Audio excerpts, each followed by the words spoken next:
Happy 12 days of Christmas. Happy 12 days of Christmas. Happy 12 days of Christmas.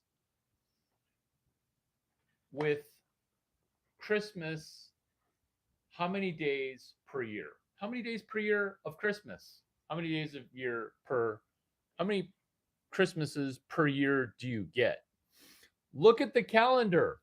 Look at the calendar. We won. Look at the calendar. We won. It's 2025, the year of our Lord. Meet for the first time or 10th time, Larry the Starfish. Christmas multiple times like a multiple orgasm. Is that even possible, Larry? Yeah. Larry the Starfish wishes you a Merry Christmas. $MSTR, $STRC, $STRD, $STRK, $STRF. When you memorize things that affect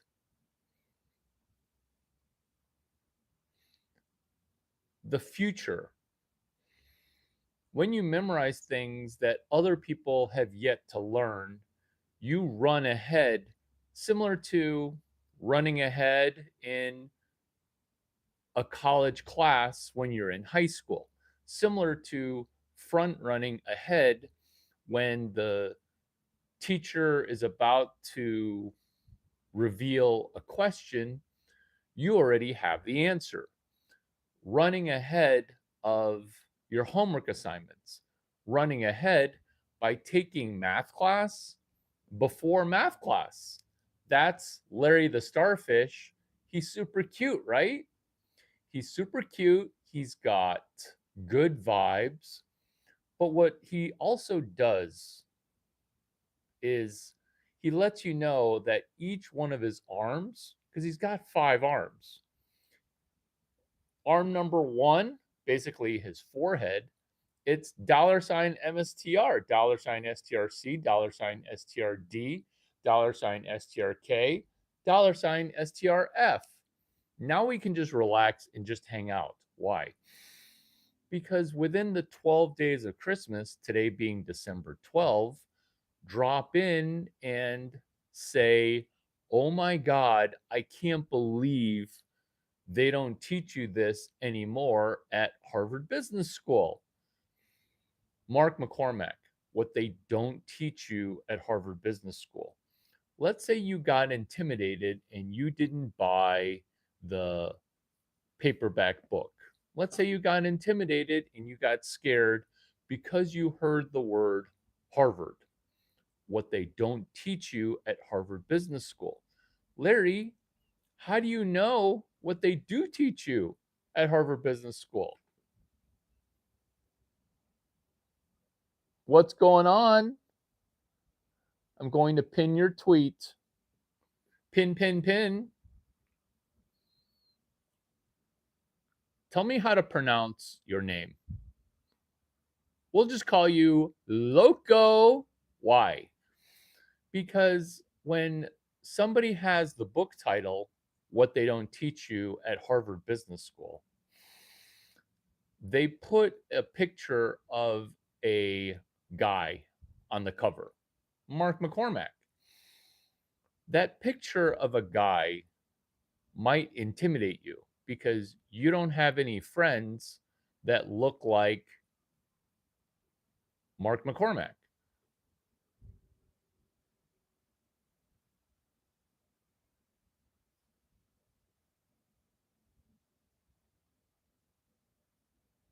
Putting you in timeout.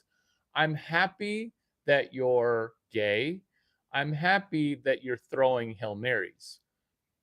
But I'm not happy that your brain is broken. That's why you get a quick super quick 10-second timeout. Welcome back. Let's try to not be throwing homo Hail Marys, because you might see Mark McCormack and think, oh, I can't learn from a person who's 60 years old. I can't learn from a person who's Mark McCormack.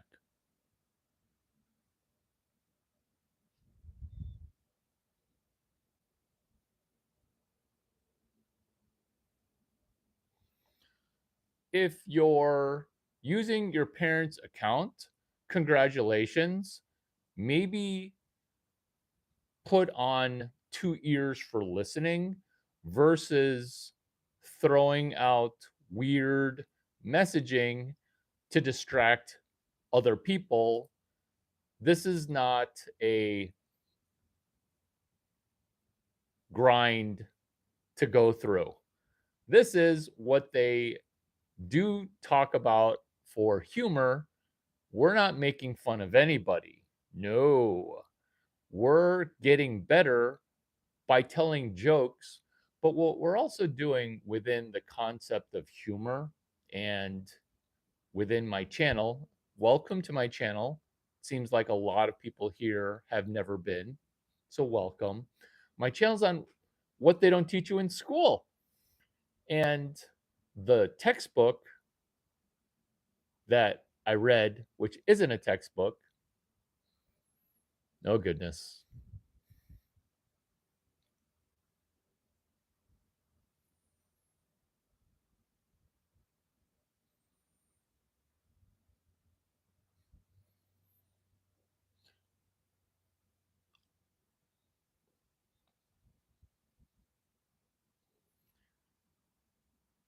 the book that we use, the textbook even, is a book from 1983. In the same way that our Christian friends sometimes jump in and integrate some random Bible verse, remember, Jesus wants you to have blessings. Remember, God wants you to be blessed. This is a blessing. This is not a drop in and spam your Christian thoughts within Bible verses. Let's look at the blessing of the internet. Let's look at the blessing of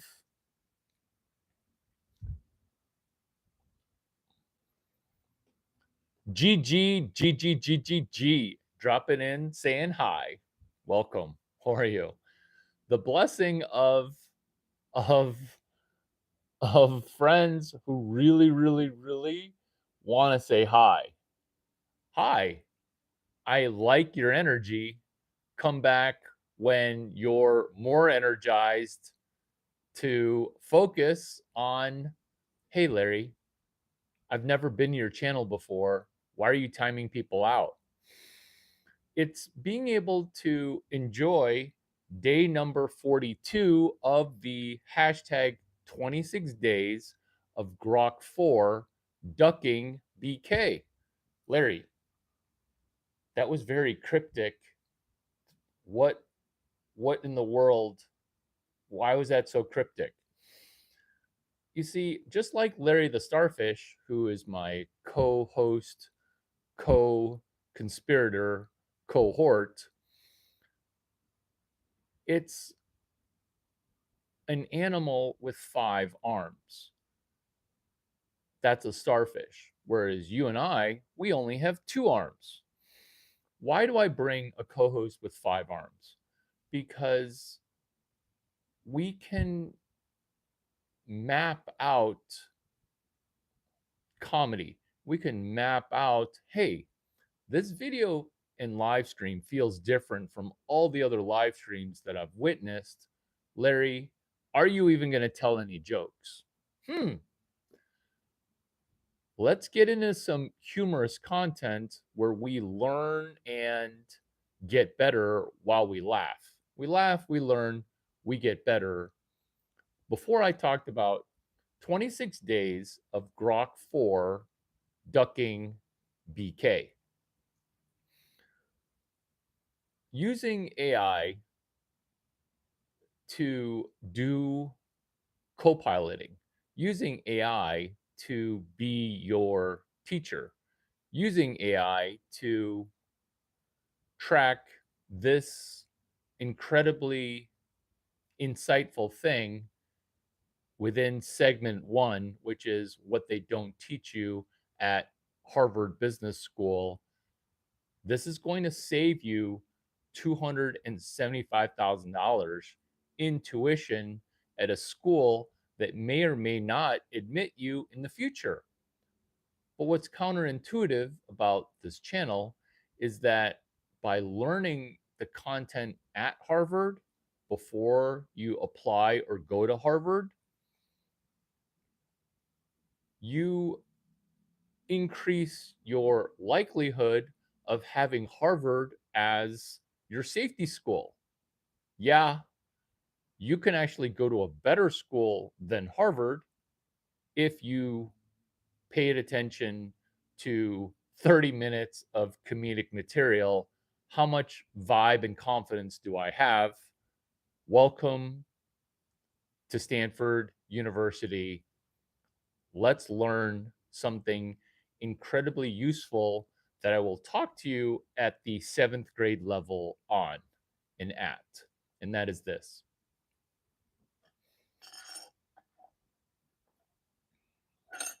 I used AI to restudy a class I already took. Wait, why would you retake a class, Larry? Why would you do that? You see, I do it because it's a repetition. You see, I do it because I'm rich and I'm bored. Now you don't have to listen to smack talk. You are the beneficiary of my free time. You're the beneficiary of what I discovered. This is going to be the most valuable video on YouTube in December, which is this.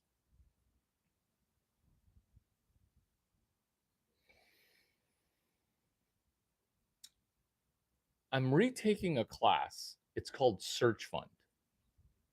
It's taught at 3 schools. I've gleaned the syllabus from 3 schools. This is how to use AI to combine Harvard, Stanford, and Wharton. If you don't know where Wharton is, it's at the University of Pennsylvania. If you don't know where Wharton is, people confuse it for San Francisco. Why? Because the University of Pennsylvania, they did a genius thing by offering an MBA program inside of a hotel called the Park Hyatt, where they would charge over $200,000 for you to attend University of Pennsylvania, Philadelphia, San Francisco branch. If this sounds like University of California, Irvine, University of California, Riverside. Why? Because Berkeley and UCLA are too full of smart Chinese people. Now we need to start another branch. That's what Penn Wharton did in San Francisco. Are these hilarious jokes? If you laughed, you understand. But if you are barely following along, you still benefit. Why? Because there's 3 schools that teach the class that I took already called Search Fund. Harvard Search Fund, Stanford Search Fund, Wharton Search Fund. But Wharton did something incredibly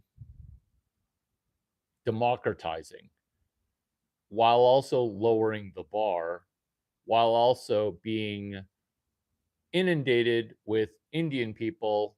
True story. I swear 80% of the enrollment is Indian. No judgments. Indian people are really good at undergrad engineering, overgraduate, aka MBA. Wharton. by lowering the bar from search fund, the bar was lowered to a concept called entrepreneurship via acquisition. So with entrepreneurship via acquisition, that's search fund, but at a smaller dollar amount. So recently I looked at, oh, what's the newest version of Harvard University search fund? Guess what happened? I discovered that Harvard watered down their class. And if you're just joining, what I'm going to say right here is going to catch you up on everything. Don't feel bad that you missed the first 15 minutes. Don't feel bad. Because a school tries to be inviting and democratizing, aka accessible to everybody. That's why YouTube works so well with classes at Stanford University, because all the classes are published and uploaded. You don't get the piece of paper, aka the degree, but you can get the knowledge.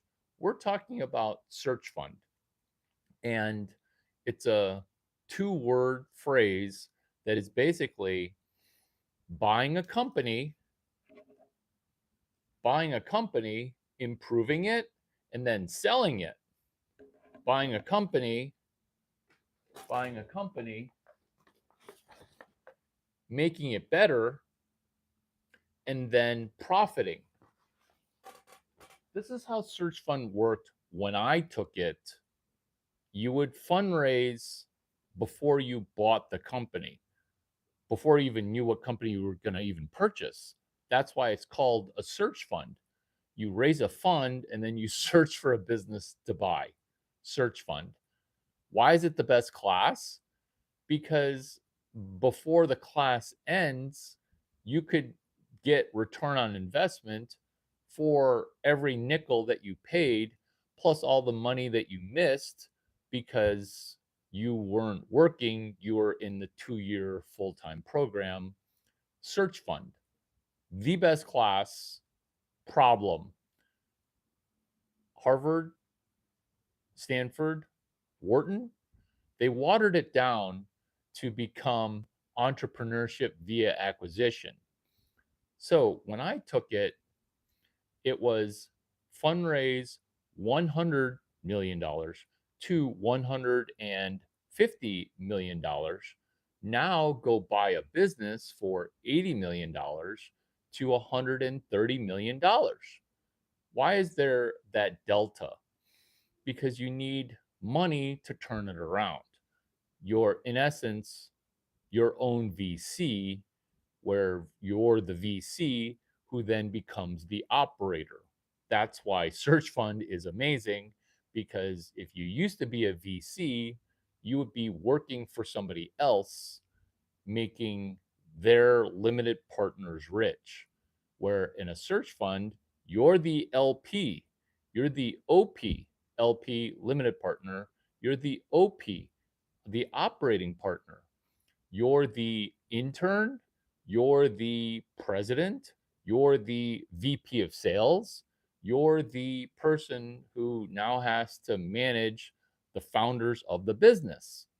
That's why search fund is the all-encompassing best class to take at Harvard Business School.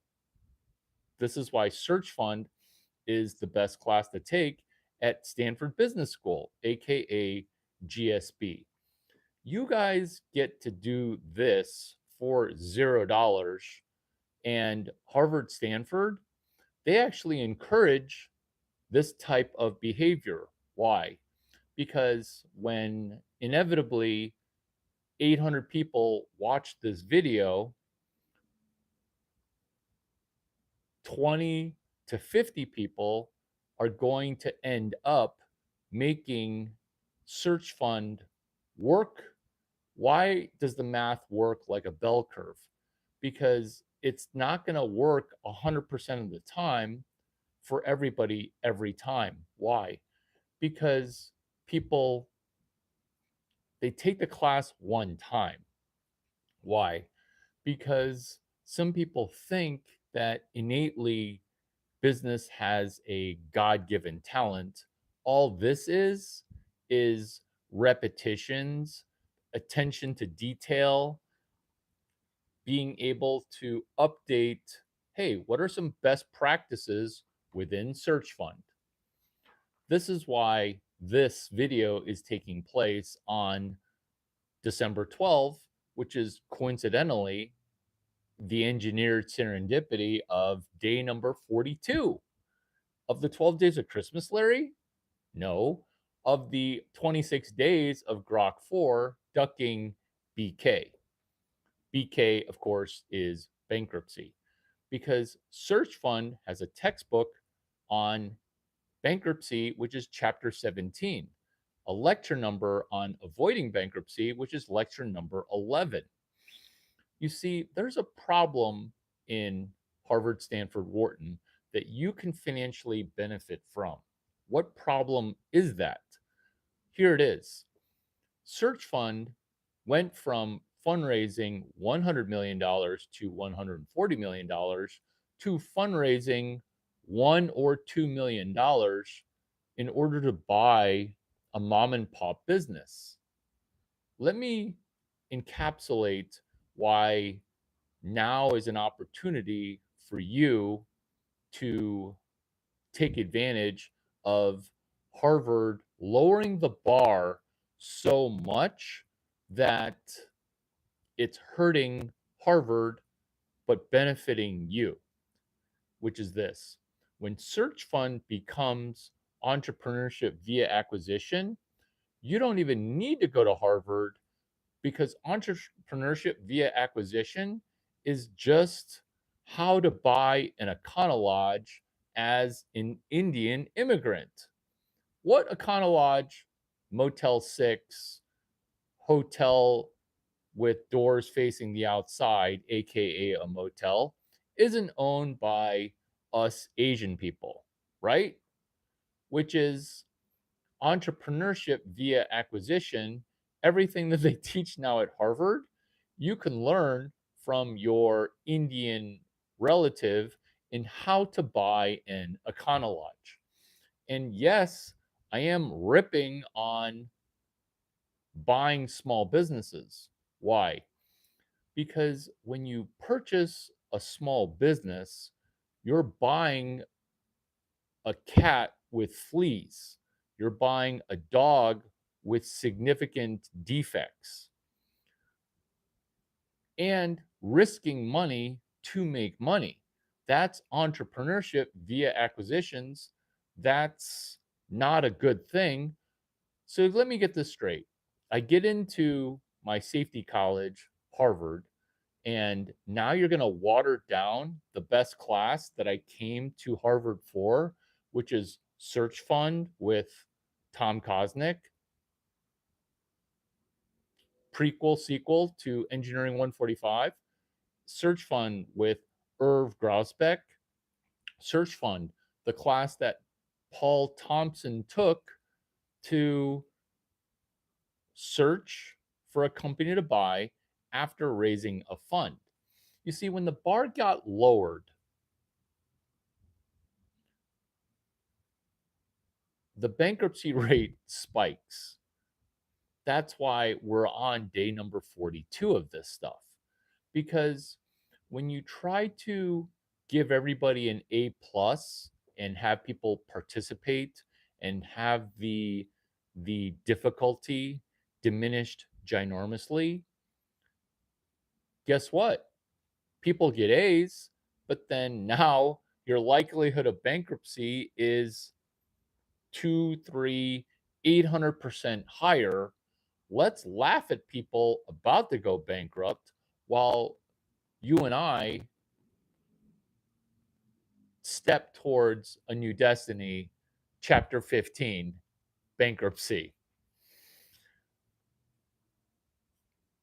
Even that joke right there is indicative of this truth.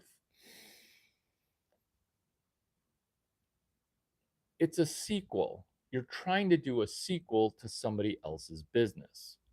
Comedy. By saying chapter 15, there's only chapter 11 and chapter 7 of bankruptcy. Well, there's chapter 9 if you're doing a municipal bankruptcy. But what you're in essence doing is stepping towards a new destiny by DJing companies together doing a collaboration, which is lecture number 1 of a respun up series called Search Fund. What if Larry Chiang were to be teaching at Harvard Business School? Lecture 1 is, oh, we're going to control a $150 million business, but we don't have to fundraise $180 million to do so. We don't. We can buy one share and be a shareholder advocate. Have you heard of people who bought one share and now have a megaphone? That's because everybody who is a part owner has a voice. Here's the thing about social media is that everybody gets a voice. That's not all detrimental. What if you understood social media that has a sequel concept, which is Web 12?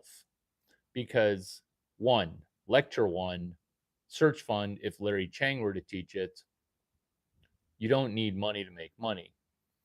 Lecture number 2 is Software Ate the World. And Web 2, undoubtedly, inarguably, unfathomably, is software. What is Web 2? It's social media. What if you were to use social media and web pages to spin up an econology before you purchased it? So this is where the genius of Software Ate the World opens up in your mind, which is before buying that mom and pop small business, before buying that entrepreneurship via acquisition business, which is your first rep, because stepping all the way to fundraising $180 million to buy a $165 million business, that's a pretty big step up, even if you are the best of the best and the brightest sitting there at Stanford GSB. Let's do rep number 1 right now, where if you're just joining, congratulations. Let's begin with Software Ate the World. Realizing that Web 2 is also software, realizing that AI, which is Web 12, is software that ate the class. Think about what this video title is, which is what they don't teach you at Harvard Business School. They used to teach you at Harvard Business School. Let me repeat that so that way you benefit in the fact that this video easily the most valuable video you'll ever watch, which is what they don't teach you at Harvard Business School, semicolon, they used to teach you at Harvard Business School. By understanding everything that I'm saying from here forward, you will benefit at a level that is unmatched compared to any other video that you've watched. Why? Because when Harvard dumbed it down, people got hurt. When Harvard reduced the barrier to fundraising $180 million to only having to fundraise $2 million, that's not realizing the new lecture number 1, which is Larry Chiang teaching it. Hi, I'm Larry Chiang. You don't need money to make money. So what we're doing is before this video ends is we're going to make someone's Econo Lodge, Motel 6, Super 8 business slightly better. Why am I using these businesses? Because it's a wink wink to Wharton Entrepreneurship via Acquisition. That's the watered down version of Search Fund. What's entrepreneurship via acquisition? It's friends and family financing you to buy an Econo Lodge, similar to how Vietnamese people who are immigrants become incredibly valuable tax-paying US citizens because they bought a business, they employ people, and then they fund other businesses. It's entrepreneurship via acquisition. So by making a hotel slightly better before we think about purchasing it, you might be confused about, hey, doesn't that get away from entrepreneurship via acquisition? You see, it doesn't, because the hardest component after you buy the business is, how are we going to double sales? Who's going to be our VP of sales? What is your go-to-market strategy, GTM? Who's going to be doing distribution after you buy the business? You see, that's the whole problem of why the business is in distress in the first place, is it doesn't quite have enough in sales. This is why Search Fund, watered down to entrepreneurship via acquisition, comes to the same conclusion, which is whether you own the business or whether you rent the business or whether you control the business from the outside, the business would do much better if they had Larry the Starfish on their board of directors. Whether or not you beg, borrow, stole, or mortgaged your way to owning the business, you benefit by practicing distribution for a company that you might own 0 shares in. Let me repeat that genius thing, because yes, lecture 2 is software eat the world. Yes, all businesses die. That's lecture 3. Let's practice on a cadaver. Larry, you sound like you're high and genius at the same time. You sound high. You sound a little too happy on Friday before you go to work. You see, I went to a bunch of Christmas parties and I realized lecture 3 is true, which is all businesses die. When you realize that all businesses die, now we can bring in something that is helping us cross the chasm from the right. Almost everybody with a common sense approach, they try to cross the innovation chasm from the left, because when you're asking people to buy, when you're asking people to help mortgage a business, when you're asking people, hey, do you want to come out on a date with me? The rejection wires to, I need to be more innovative. The rejection wires to, oh, they're rejecting me, so I need to do something where I don't experience any rejection ever. Once you get in that line of thinking, now you're doing Steve Blank death spiral. It's a spiral of death. Startup death spiral, Steve Blank. So, Econo Lodge, you're improving a motel hotel before you purchase it. So when you improve a business before you sell it,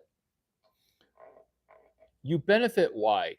Because VCs and PE, they talk about a longer look in, because when you're buying a business and doing due diligence on the business by looking at the balance sheet, by looking at the income statement, these things are obfuscated.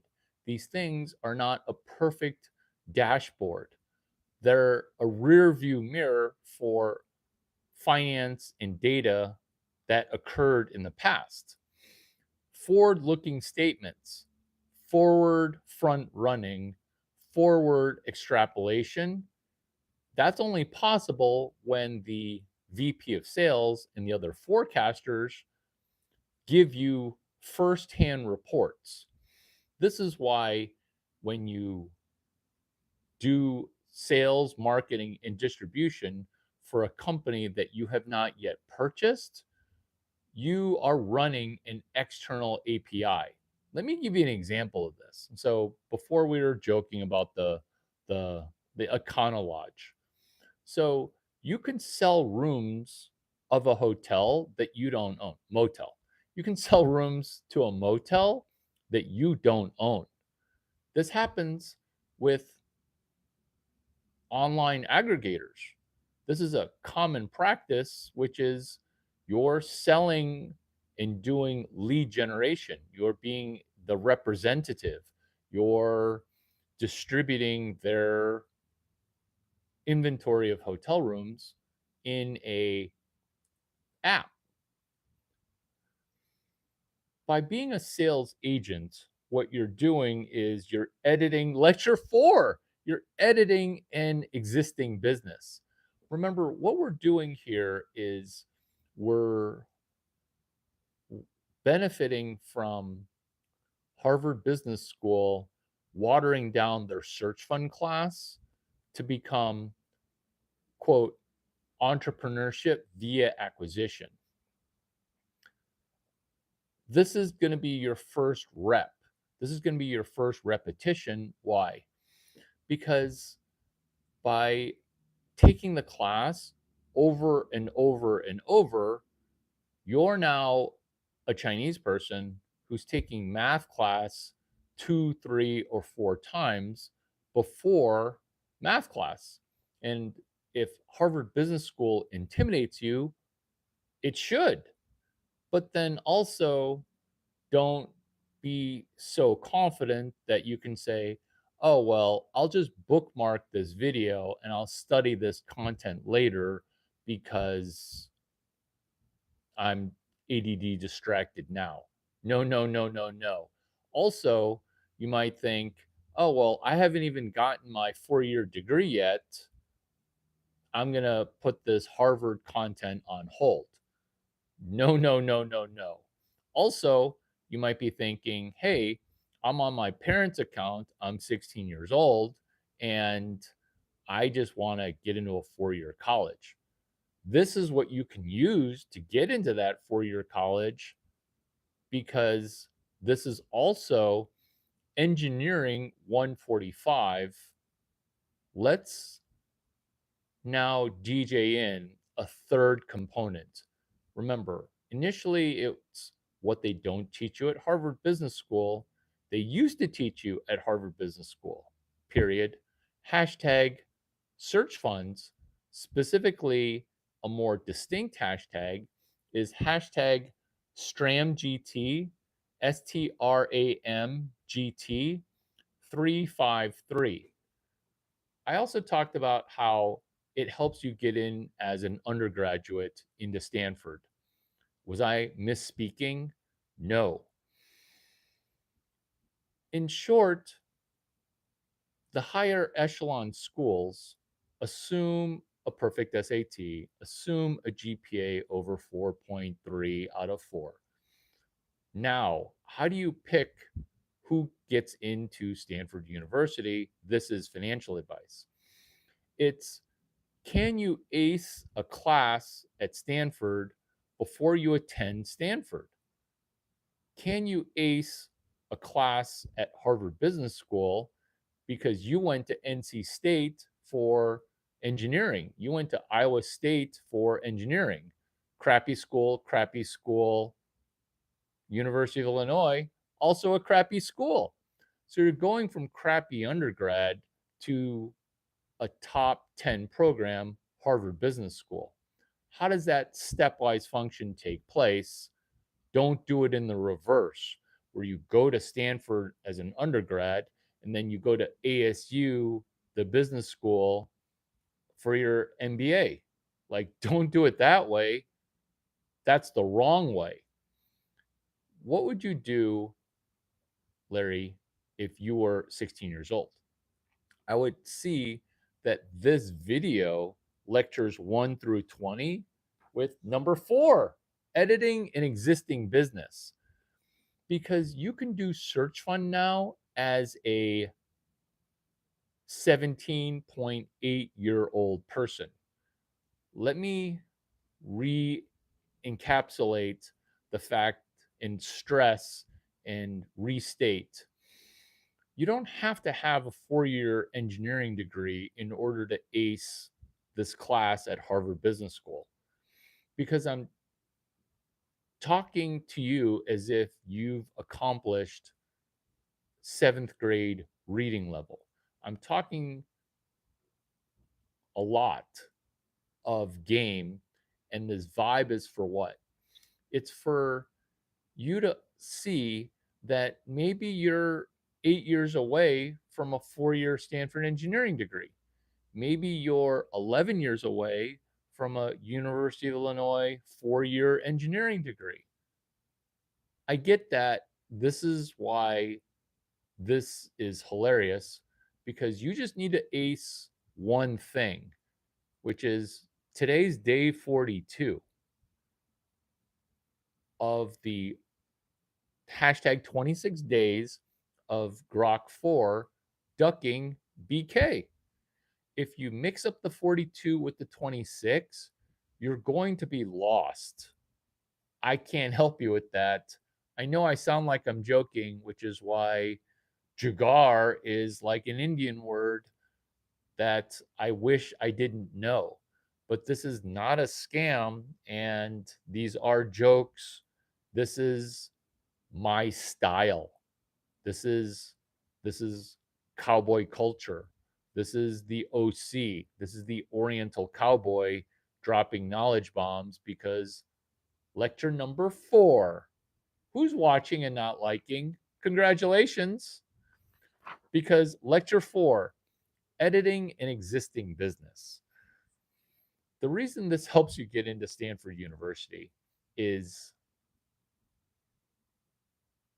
on your resume, on your GitHub, on your LinkedIn will be, if you were Larry Chiang, solo founder of the Uber API, because you can edit an existing business. An external API is realizing that lecture 2, it wasn't just the vibe, it's actually true, which is software ate the world.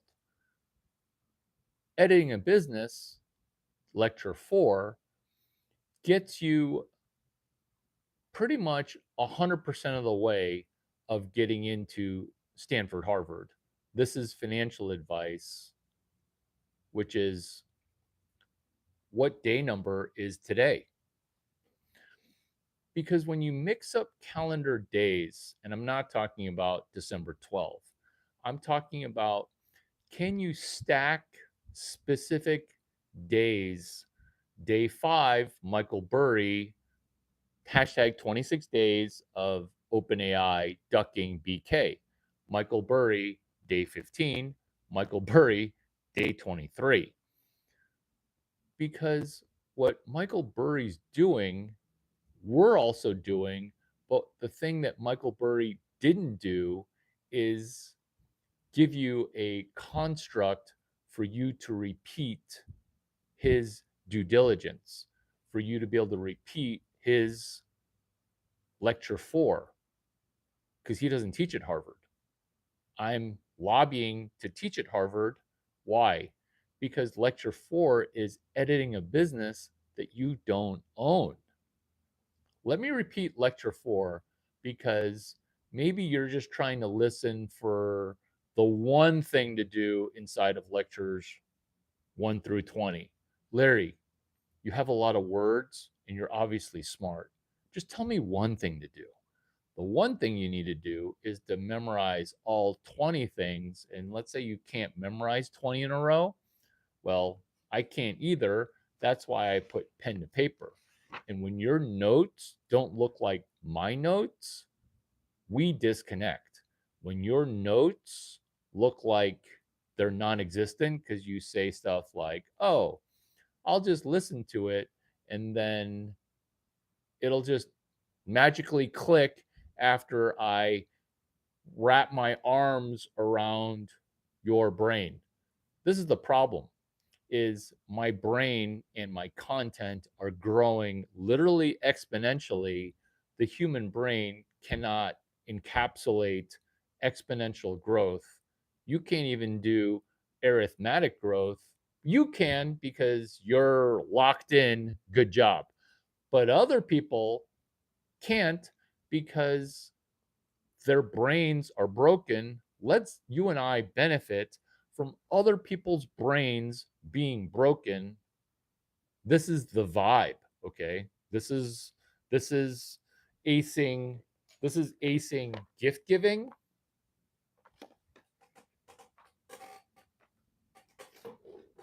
This is acing editing a business.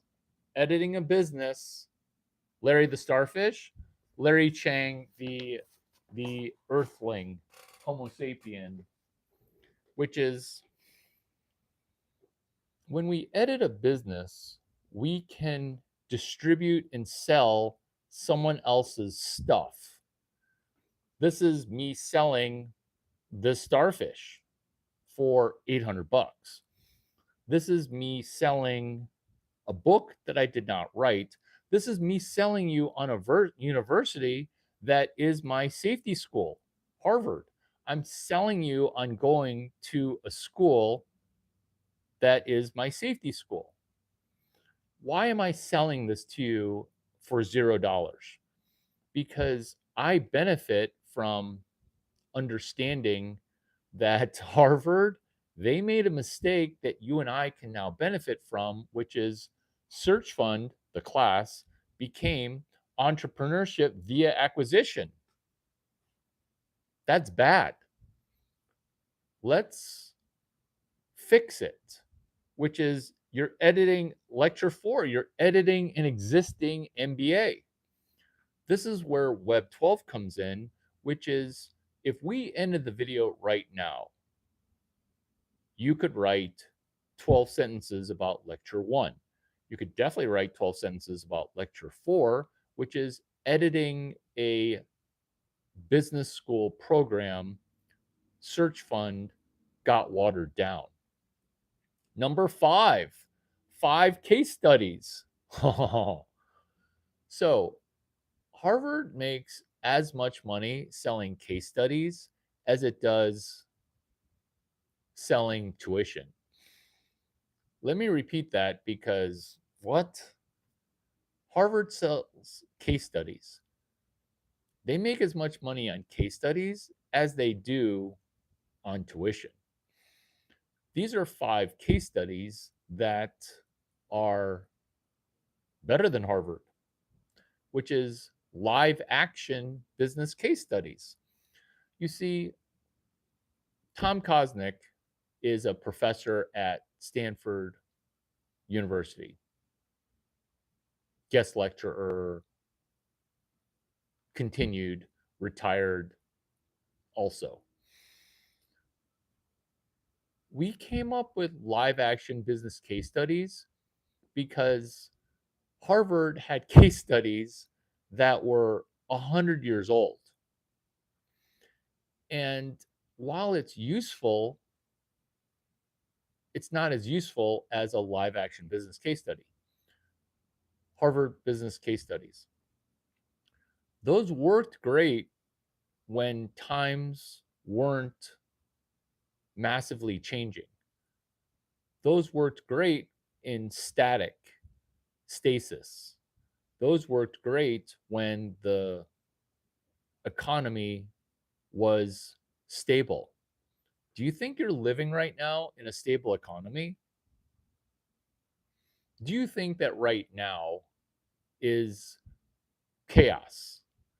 Do you think that right now is Neil Howe's The Fourth Turning? Because I'm going to list out 5 case studies so that way you don't have to pay me $80,000 per case study. You get these for $0. Good job locking in. Hashtag LABCS 1451 Overstock. Now Bed Bath & Beyond. Business case study genius. Hashtag LABCS 1460. Ooh, Larry the Starfish. He is the unofficial mascot because remember, lecture 1, it doesn't take money to make money. It just takes a stuffed animal named Larry the Starfish. Hashtag, get a pen. I'm only going to say it once. Hashtag LABCS 1459. Larry the Starfish. $ MSTR. ARM 2. $STRC. $STRD. $STRK. $STRF. What did I do there by rattling off 5 $ stock symbols? I'm explaining to you second and last time. Hashtag LABCS 1459. MicroStrategy eating the $17 trillion bond market using $ STRC. Fixed income isn't so fixed and may not have an income. That's why Larry the Starfish is hilarious. Let's look at another business case study. $ AMC, hashtag LABCS 1453. AMC, the theater. Mike Arrington, Larry Chiang, Iron Man, aka Elon Musk. Mike Arrington founded TechCrunch.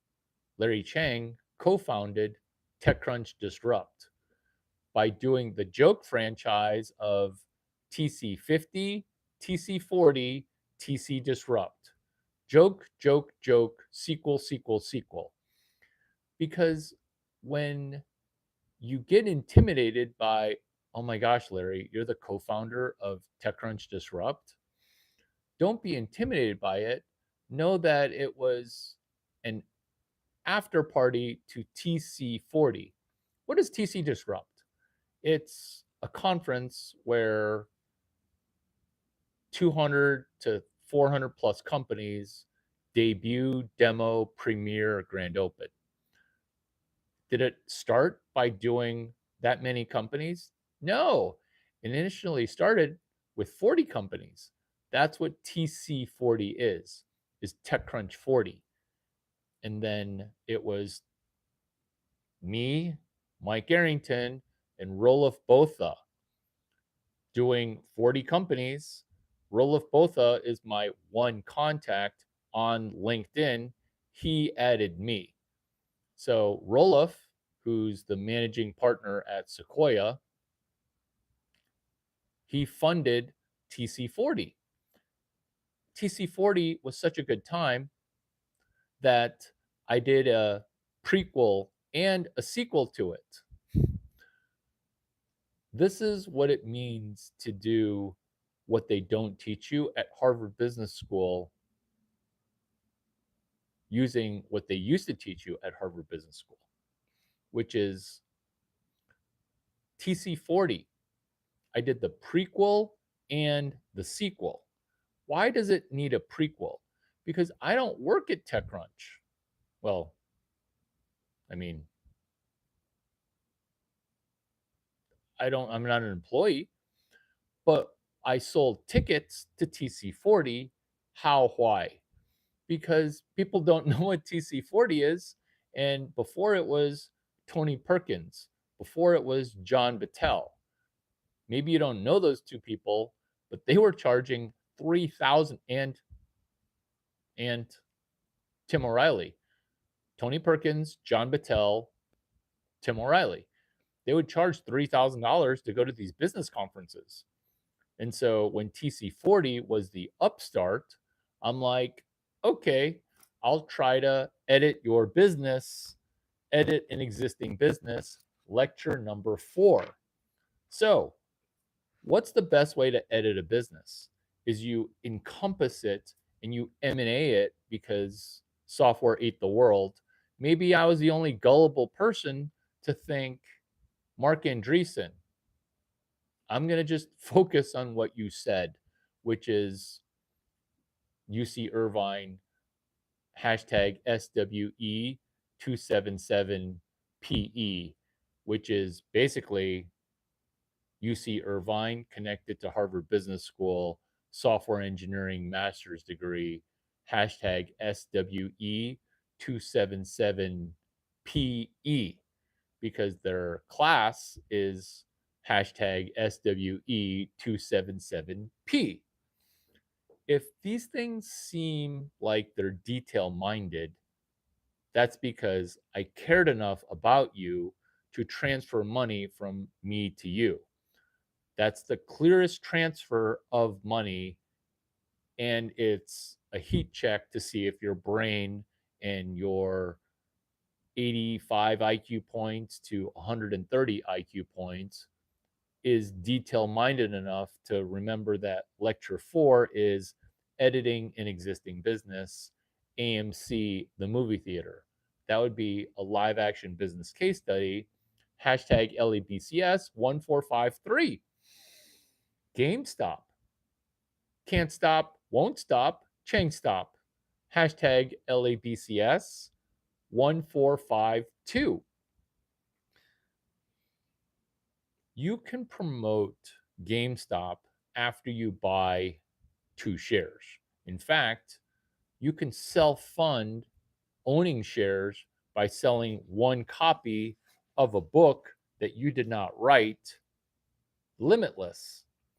Is this Limitless business case studies? They're specific. Why does it start with hashtag LABCS 3366? Because it makes people bow down before Larry Chiang, because I'm the solo founder of the Uber API. Why? Because Uber's got an app. I'm going to do the prequel and I'm going to do the sequel. Remember before when we were talking about TC40, TechCrunch 40? As a layperson, as a person who doesn't know anything about Silicon Valley, an upstart conference hoping to charge $3,000 is going to go against 3 whales: John Battelle, Tony Perkins, Tim O'Reilly. Whale, whale, whale.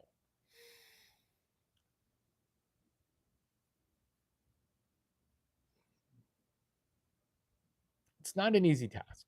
It wasn't an easy task. But why did I want to do it?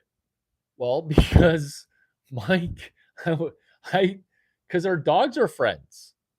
Laguna,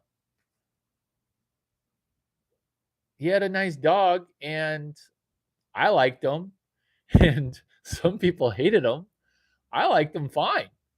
So I'm like, I will help you. I will help you. I will help you. I will buy X number of tickets at X thousands of dollars, and I will do a prequel sequel. Why? Why?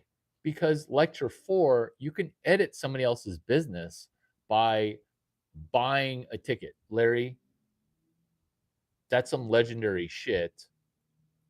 Congratulations on you being rich and smart.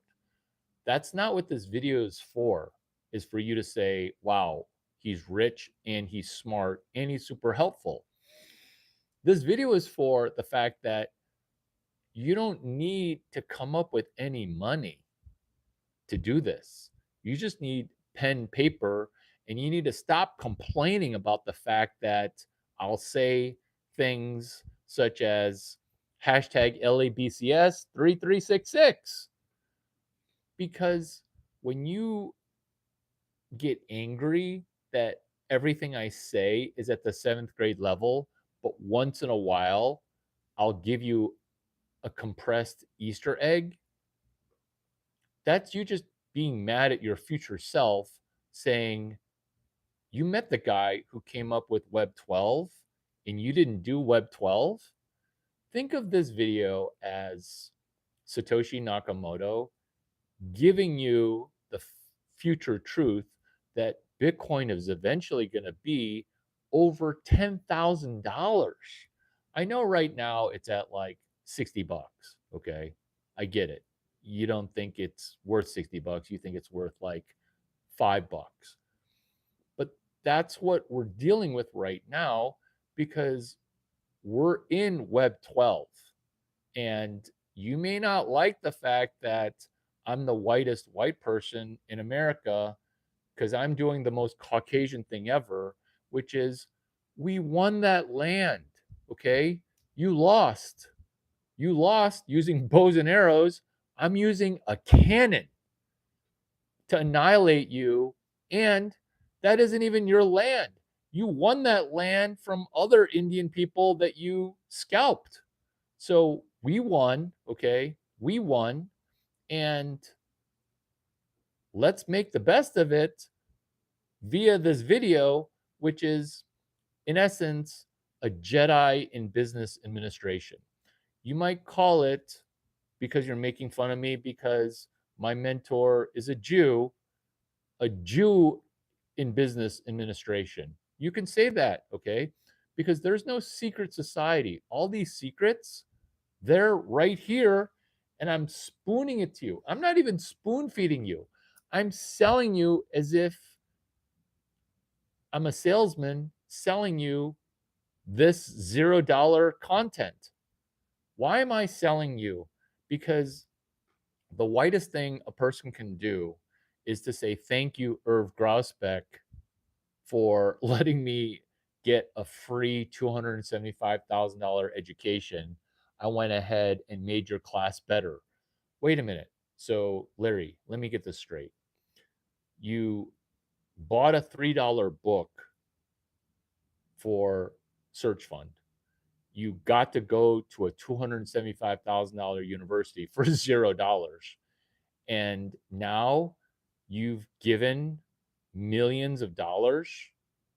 Yeah. Why? Because I'm not going to just give it to you in cash. I'm going to give it to you where I want to meet the future version of me where I have become Irv Grausbeck. And when I used Web 12 and AI, I realized that Irv Grausbeck used my terminology in talking about the thermodynamics of revenue. You see, AI is helping rich people get richer. Day 23, day 15, day 5. Hashtag 23 days of OpenAI ducking bankruptcy. If these things are intimidating to you, set aside your ego because how do you not have one Chinese friend? How do you not even have one? Because hashtag LABCS 1451 is Patrick Byrne. Overstock. It's now Bed Bath and Beyond. And sometimes these business case studies, they overlap. When they overlap, you benefit because people can't make heads or tails of a giant Chinese guy in a cowboy hat coming into your Christmas party with this intention. In the same way that I did a video for 19 minutes called How to Blow Your Nose for 19 Minutes, I enter the Christmas party. I look around and I'm saying, oh my God, somebody spent $800,000 on this party. Why is the sushi rice cold? They spent $800,000. I'm not going to complain about the food. I'm going to say, how do we get this $800,000 back before this class ends? What a unique question. What a unique question your brain's on. Does Grousbeck give you free tickets to the Celtics games? So, I'm getting goosebumps. Good job. Good job. This is how to go to Celtic games. You buy a ticket and then you go to the suites, and then your ticket is not a comp, because after the person gives you free Stanford GSB, now you understand when men give men Tiffany gifts, men are billionaires. What happens mentally is you say to yourself, hey, Larry, I've been stalking you on Facebook. You're friends with Mark Cuban. Does he give you free tickets to the Mavericks games? The way you do will call, the way you do the small things is how you do everything. So, playbook plays, lecture 6. Playbook plays, lecture 6. The playbook play for Under Armour. Hey, meet me inside the Super Bowl. Let's have a meeting. Playbook play. Meet me at a Celtics game. Let's have a meeting. Playbook play. Meet me inside this difficult to get into Christmas party, and we'll have a meeting then. These are playbook plays where we want to see, can you get inside the Super Bowl? We want to see, can you get inside? The way to get inside is never to ask, hey, Mike Arrington, you're doing TC 40. Can I have me plus 16? Hey, Irv Grousbeck, you own the Celtics. Can Wycliffe, your kid, get me plus 3? Wycliffe Grousbeck is his child, his grown child. By not asking for a comp ticket, you're going to get the ROI for will call that looks like this. So, play call play, lecture 6, playbook plays and history. What you want to do, and it's the easiest thing to do, but people forget this. Remember before when I was talking about the Christmas party?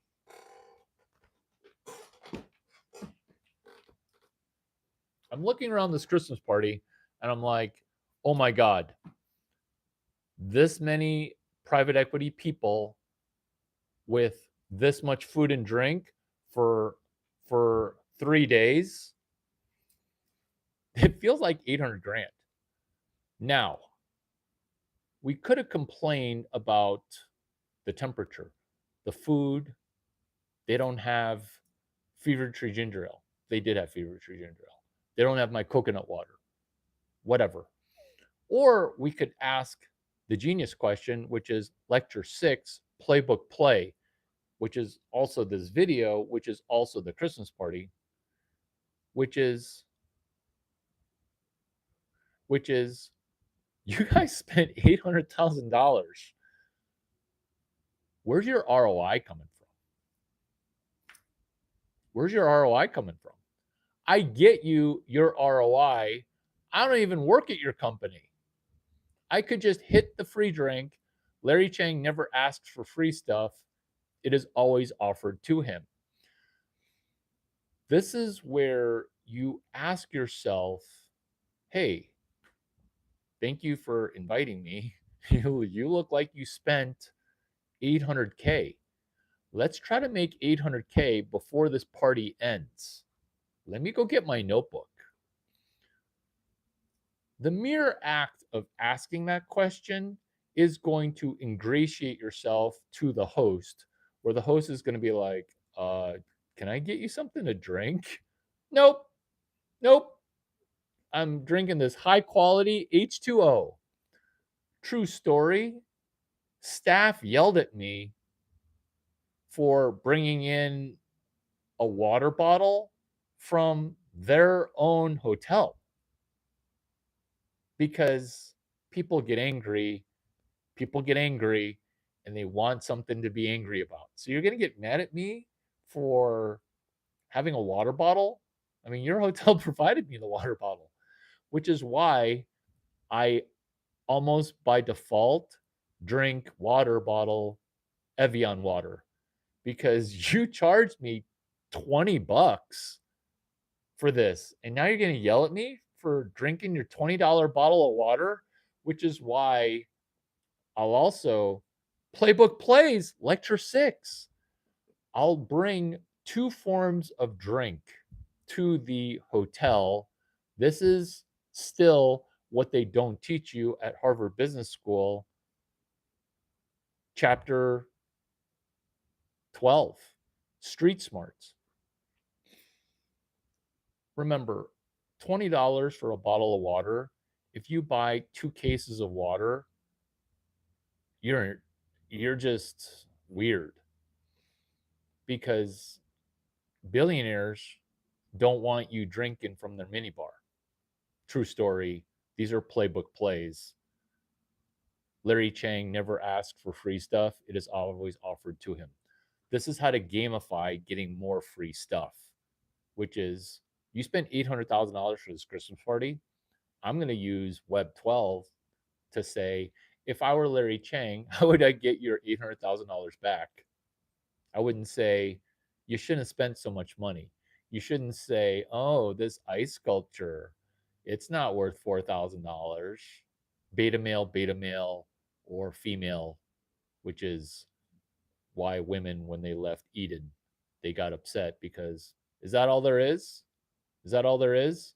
Eve asking Adam, is that it? Is that all? Is that all there is? What? We wake up, we have anything we want to eat, all of our needs are fulfilled, and you're unhappy, Eve? Yeah, she's unhappy. This is 800K. This is bottles of water. You Amazon ship 2 cases of water to your own room and Diet Coke. You see, hotels, they have exclusive agreements. There are Pepsi restaurants and Coca-Cola restaurants. There are Pepsi hotels and there are Coca-Cola hotels. The Pepsi hotel doesn't give you cans of Coca-Cola unless you're at a really nice resort. Remember, we're talking about editing somebody else's business.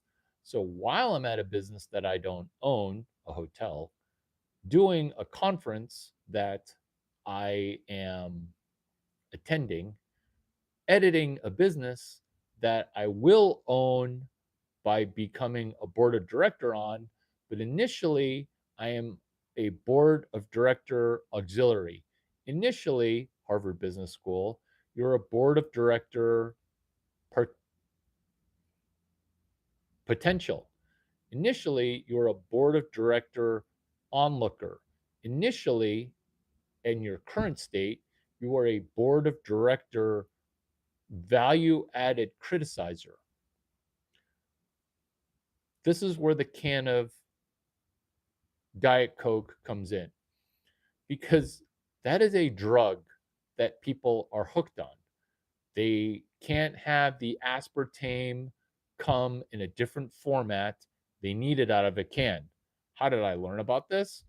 Co-founder of Duck9, Matt Smith, he has these vintages of Diet Coke, which is 7-Eleven out of a spigot, which is Web 12 started on what I really want to call Matt Smith Day, which is July 11, which is Web 12, which is us doing this genius video, which solves this problem.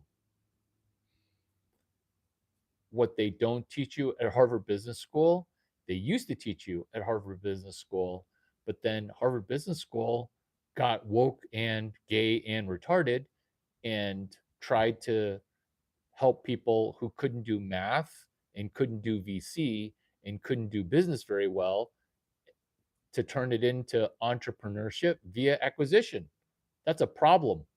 Why is that a problem? Because that class at Harvard, HBS 6542, that could have been Indian people meeting up to say, how do we buy an Econo Lodge? I know I'm ripping on Econo Lodge, but ew, right? Ew. What I did sitting in a lift on day number 0 of hashtag 23 days of OpenAI at SXSW, day 0, was make a millionaire. Remember, play call plays. We're still on lecture number 6.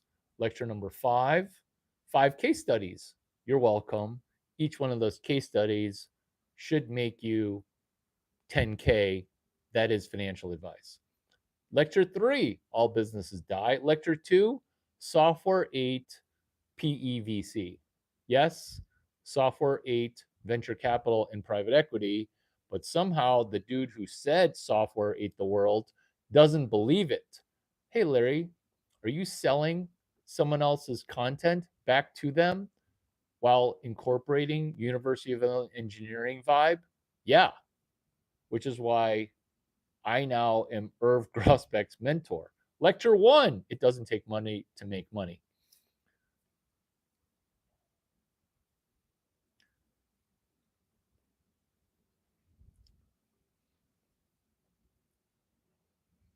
Lift.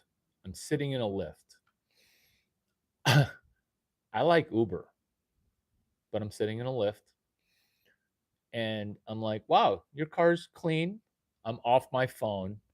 Remember, I'm sitting in your ride chair asking myself, how does one tip from me equal every tip you've ever gotten combined times 3?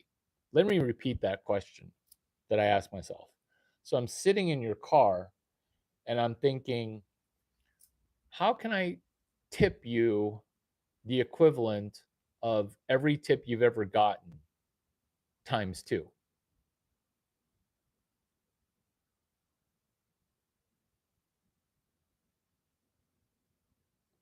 Ask the Econolodge question again. I'm confused. So I'm sitting in a lift and then I'm like, your car's really clean. What do you do? He's like, oh, I'm in hotel restaurant management. I manage a hotel. I'm like, oh, well, which one? Pretty big hotel. I was like, I bet you've learned a lot about managing an array of people. He's like, oh, yeah. Oh, yeah, I definitely have. I'm like, have you ever thought about taking over a bankrupt hotel? Oh, lecture 3, all businesses die.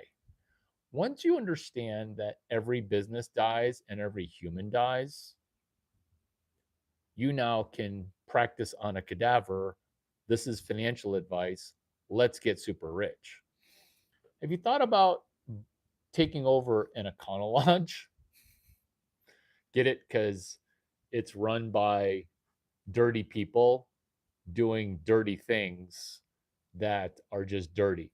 Am I saying just clean better? No. I'm saying add a waffle iron. What did you say? I'm like, add a waffle iron. So, have you heard of Waffle House? It's a restaurant like IHOP, but they sell waffles. So Waffle House is a house of waffles like an international house of pancakes? Do you want to stay at a Motel 6, Super 8, Econo Lodge? Or do you want to stay at Hector's Waffle Motel? What's a waffle motel?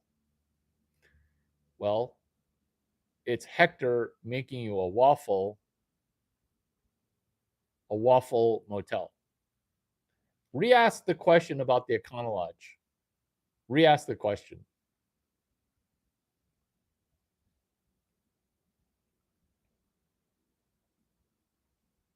So I asked myself the question, how does my tip become all their tip combined?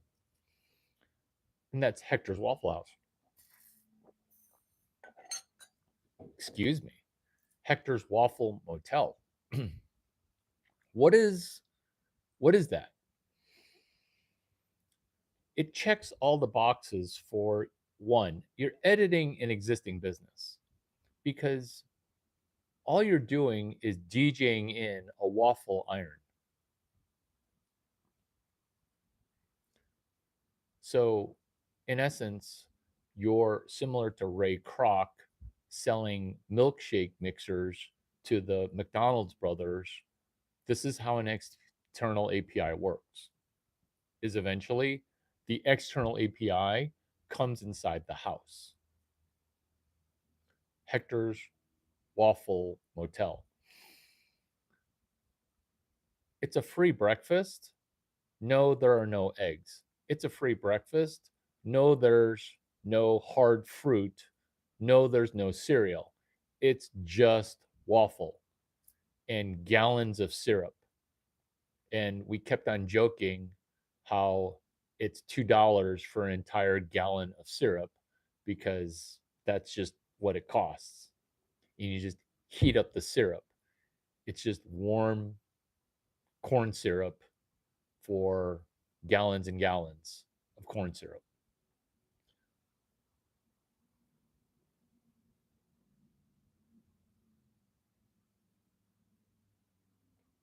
It was a, it was a, no, it was a nice hotel. She was having a meltdown. It was a really nice hotel. She was having a meltdown. I mean, it was the Four Seasons. So she was confused because they gave me the water and they got mad that I wasn't hammering open bar because I just wanted to refill my water. I wanted to refill my water in the given water bottle. I want to just refill it. And then they yelled at me. I'm like, you guys gave me the water bottle and it's your water and it's open bar here. It's open bar. It's open bar. Let me drink whatever I want to drink at open bar. I would like water poured into my water bottle. They got mad. And once you get mad at stuff like that, you've not only surrendered, you're lost and you're trying to cause a problem. You're trying to cause a problem.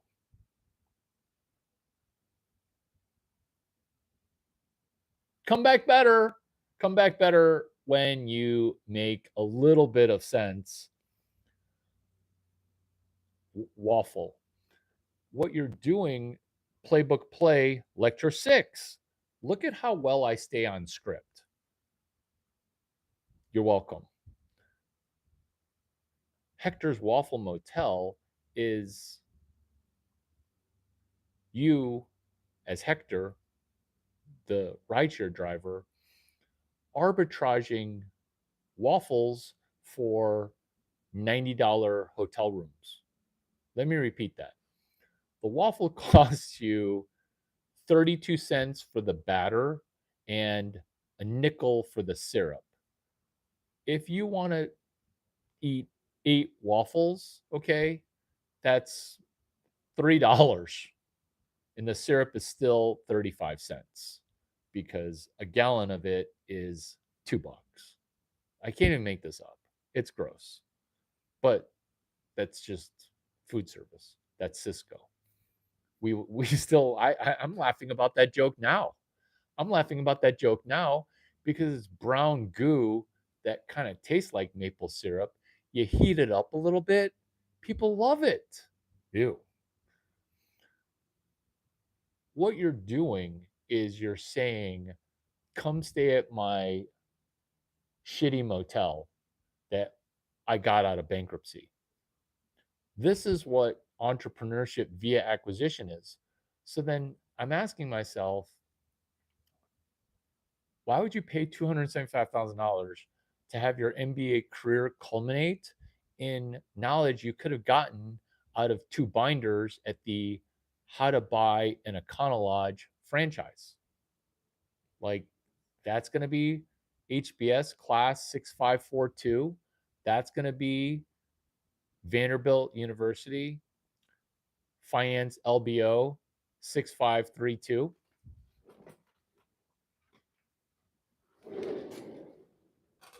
Oh, 6534. Vanderbilt. Hey, Larry Chiang will teach at your top 30 school. Would you like to be number 1? Cool. Pay me $2 million a month. I will teach Vanderbilt MGT. Vanderbilt doesn't even have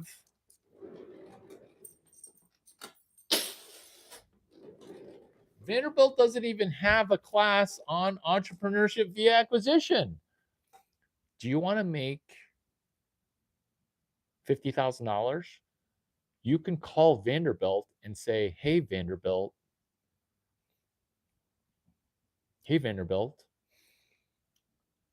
I see you. You should have Larry Chiang teach Search Fund. Why do I know so much about Vanderbilt? Because my mentor, Tommy O'Rourke, went to Vanderbilt from Stanford University. Larry, is Tommy O'Rourke really your mentor? Yeah. He's got 2 or 3 more years of Omaha playing experience than I do as a D1 baseball player, Tommy O'Rourke. So when he goes and studies a master's in finance, I'm going to glean 3 class numbers.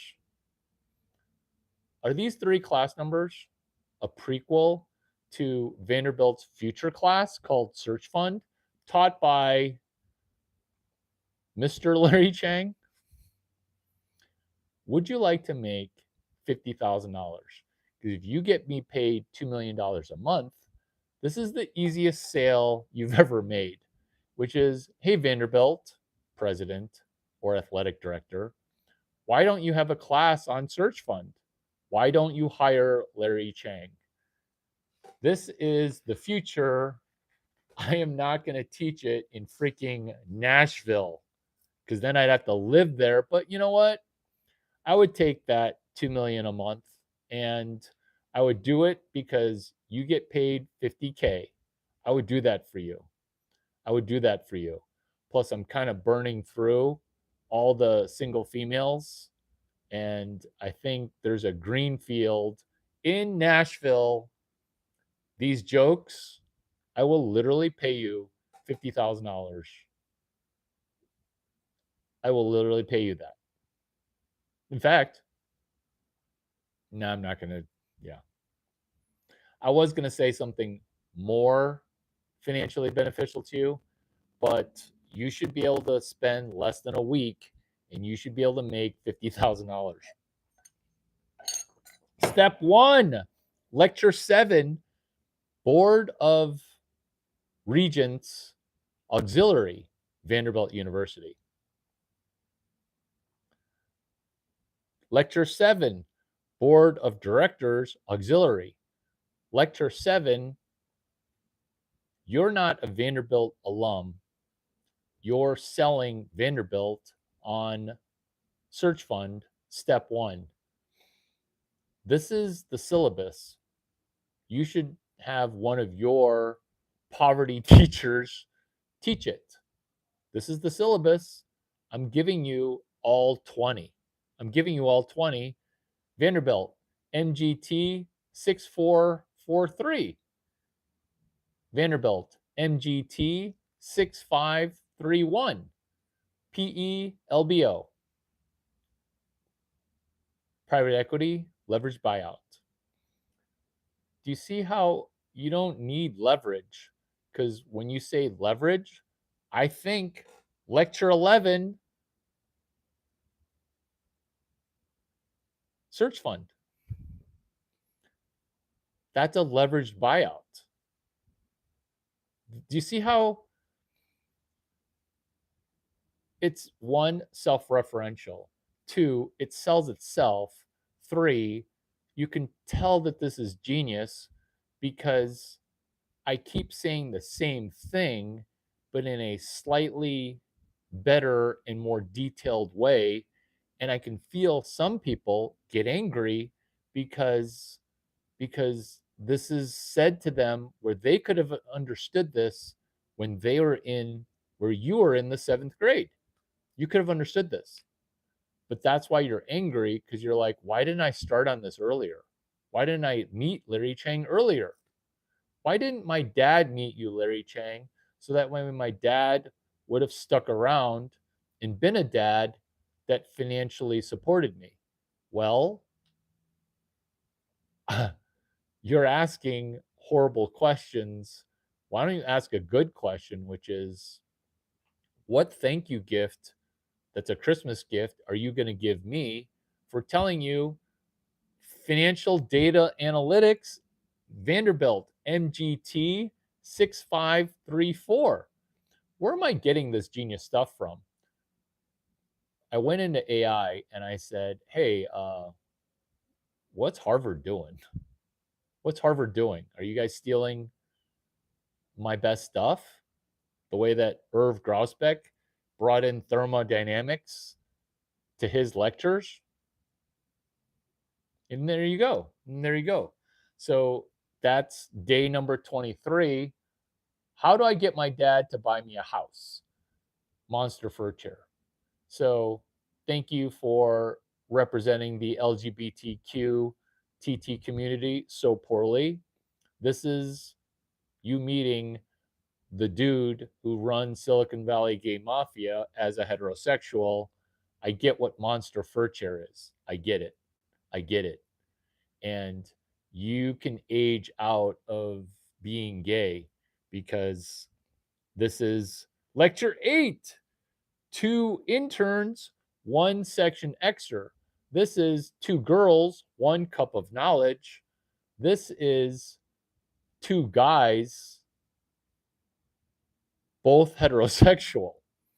Because how to get my dad to buy me a house is day 23, hashtag 23 days of OpenAI at SXSW. Sugar daddy, he's causing you to go bankrupt. That's day number 23.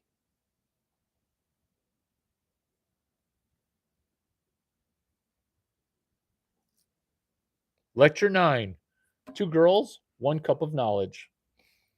The reason lecture 8 is 2 interns and 1 section Xer is honing in on the board of directors lecture, which is lecture 7. Do you see how 7, 8, 9 is batting power bottom? What's power bottom? You see, a baseball lineup is 1 through 9. The 3 worst hitters in my starting lineup are batter 7, batter 8, batter 9, batter 7, 8, 9. What are you talking about? We saw that picture, Larry, my man. I don't understand. Or are you talking about 2 girls, 1 cup? Explain to people the picture that you saw because people are confused. Power bottom 7, 8, 9. Lecture 7, board of directors. Lecture 8, 2 interns, 1 section Xer. In the 9 hole, batting power bottom is 2 girls, 1 cup of knowledge. The money logo, the money shot, the money Smashing Pumpkins says, we saw that picture, Larry, my man.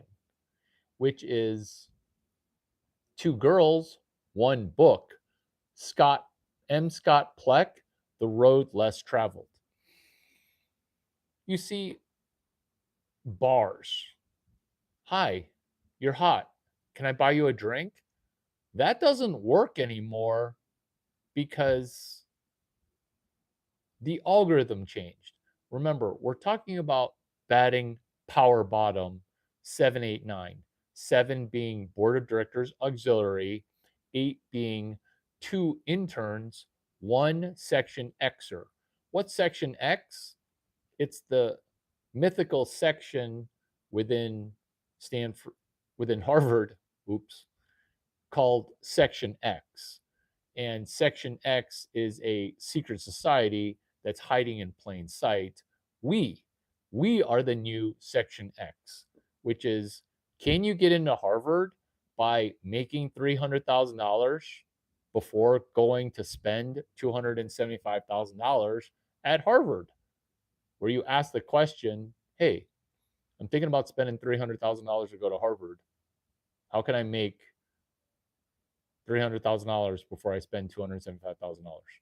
Which is lecture 9, Two Girls, One Cup of Knowledge.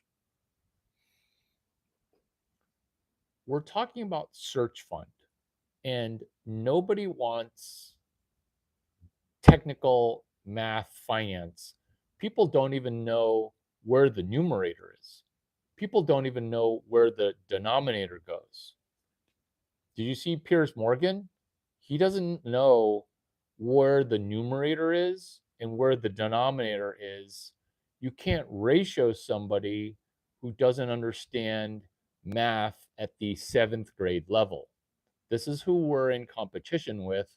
This is Power Bottom, Lecture 7, Board of Directors Auxiliary, Lecture 8. We're doing a business cadaver turnaround using 2 interns. We're section Xers. That's lecture 8. Lecture 9 is the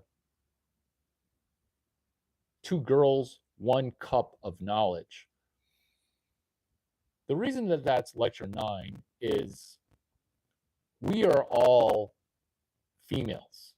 We are all transgender. We are all pussies. Let's meet the vagina whisperer for the first time. Two Girls, One Cup of Knowledge. Oh, I'm so sorry that somebody traumatized you in your first sexual experience that you've now been lying about. Okay, I'm sorry about that. 1, forgiveness. I didn't get violated by a man, I got violated by 2 women. I forgive you, hot women, for thinking that 11-year-old Larry was actually 25 years old and hot. I forgive you. Let's move on. Two Girls, One Cup of Knowledge, which is, did we just pray your gay away? Almost, because forgiving the person who indoctrinated you has a re-indoctrination process, easy for you to write down, easy for me to say. Re-indoctrination, which is 7, 8, 9, power bottom. We are no longer going to be gay and retarded. Lecture 7, Board of Directors Auxiliary. 8, 2 interns, don't sleep with them. 1 section Xer, not OnlyFans section X. I'm talking about HBS section X. 9, which is Two Girls, One Cup. Lecture 9 is prequel sequel. Two Girls, One Cup. Lecture 9 is prequel sequel. Two Guys, Two Books. Lecture 9 is Two Girls, One Book. Lecture 9 is One Guy, Three Books.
This is so easy.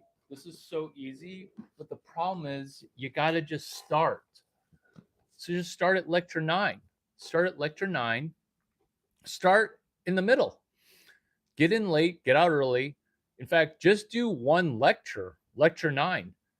Tell Vanderbilt one lecture is better than all of your classes combined times 2.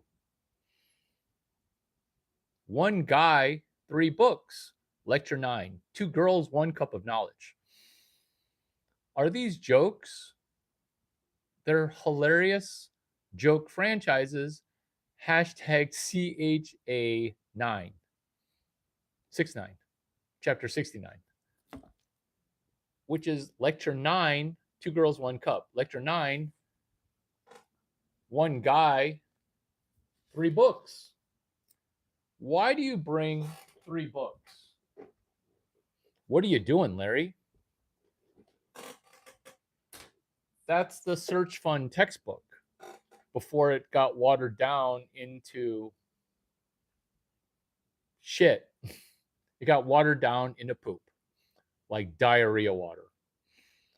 This is lecture 9, this is Irv Grausbeck's book. So we're still on lecture 9. This is the only one lecture that you're going to need. So lecture 5, 5th edition. Lecture 5 is 5 case studies. You're your own case study right now. Your case study number is hashtag CHA11SXP for smashing X pumpkin. Let me repeat that. Write it down. This should be at least $800 before the video ends. It should be $8,000 before the year ends. Hashtag CHA11SXP. Are you not listening? That's the hashtag. We're talking about lecture 9 right now. I'm going to wait till you write that in, because live time, you're going to watch me conjure up $800 or 8,000 if you've got a half a brain. I'm waiting. There you go. No, you messed up your own username.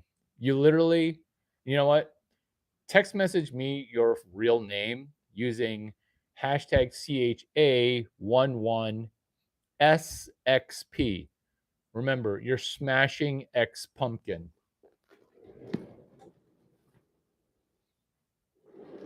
This is why people hate me and billionaires all love me.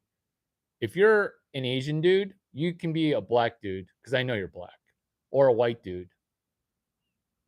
You can get honorary ABC status, honorary assignment for benefit creditor status, honorary American born Chinese status. Because chapter 11 is case studies. So this is your case study. You're connecting chapter 11 of Dan Olson, chapter 17 of Irv Grausbeck, making fun of the fact that the 6th edition got woke. Got woke, go broke. Let's duck being bankrupt. We're still on lecture 9, which is lecture 9.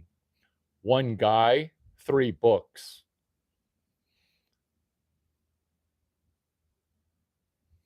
One guy, 3 books. So, where's the $800 coming from? You're welcome. Say thank you. I'm not going to proceed till you say thank you. And everybody else who's confused, you're watching a non-setup. This is my 18,000th iteration. You're going to see why you just need to do one lecture, which is 2 girls, 1 cup of knowledge within what they don't teach you at Harvard Business School about Search Fund. Now we can start.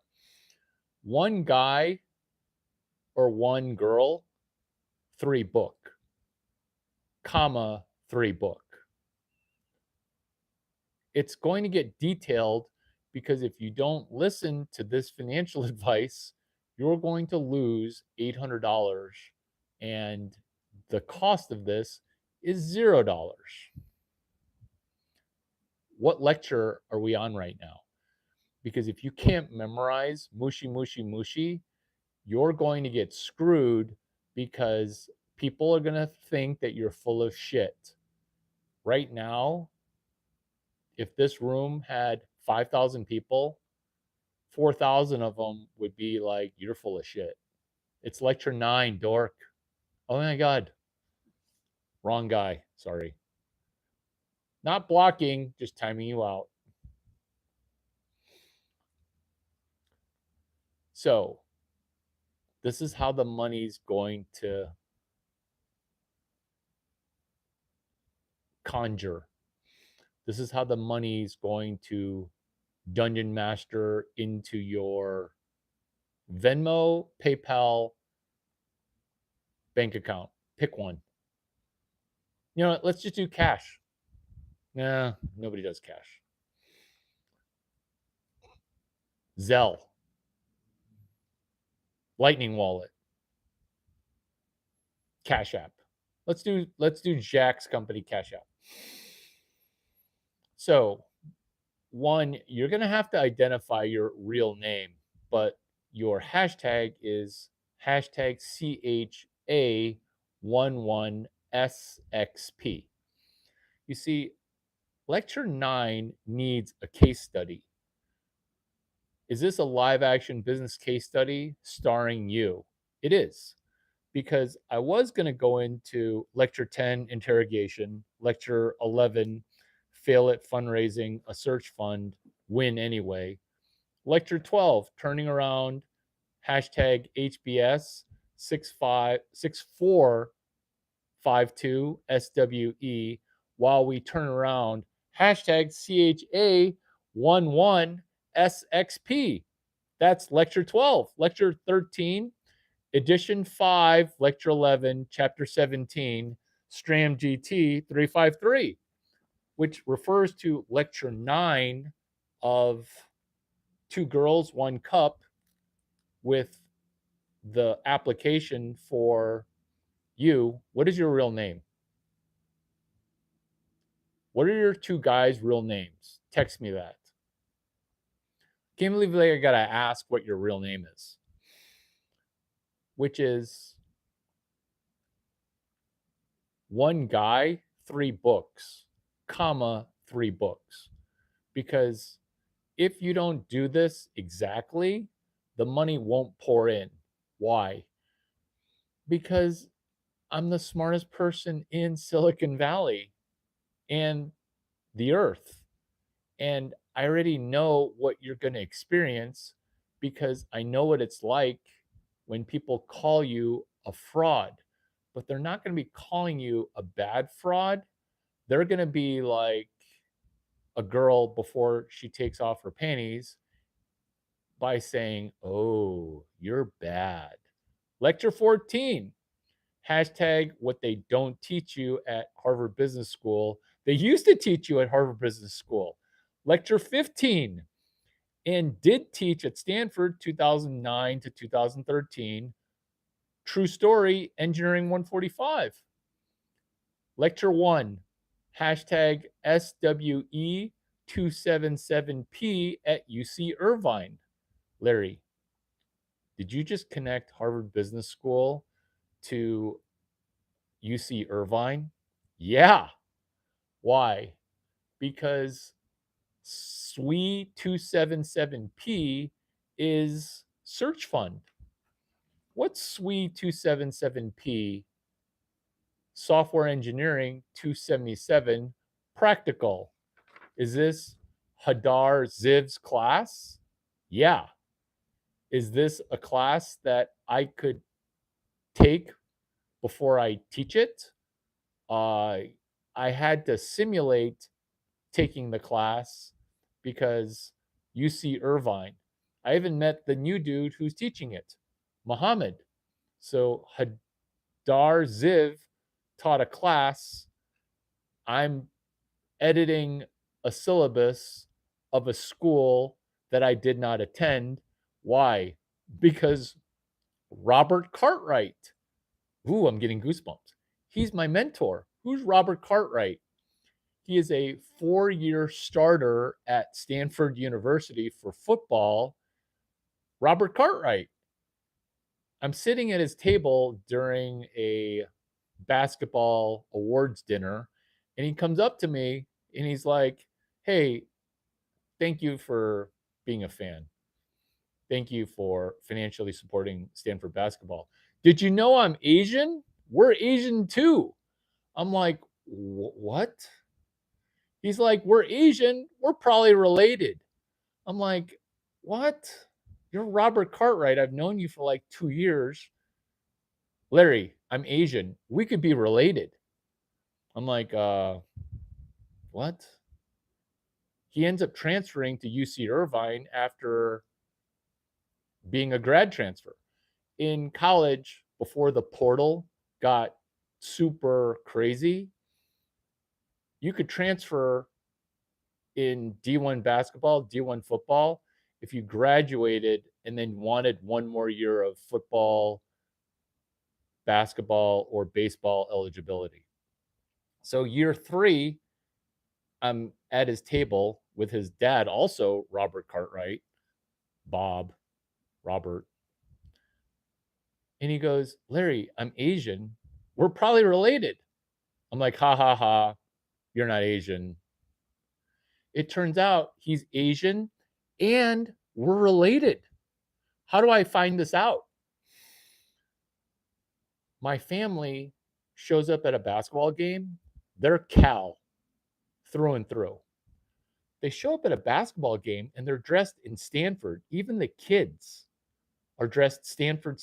I'm like, what in the world? Am I getting punked right now? Why are you in Stanford clothes? They say to me, my own family says to me, "We have a relative on the team." I'm like, "You have a relative at Stanford?"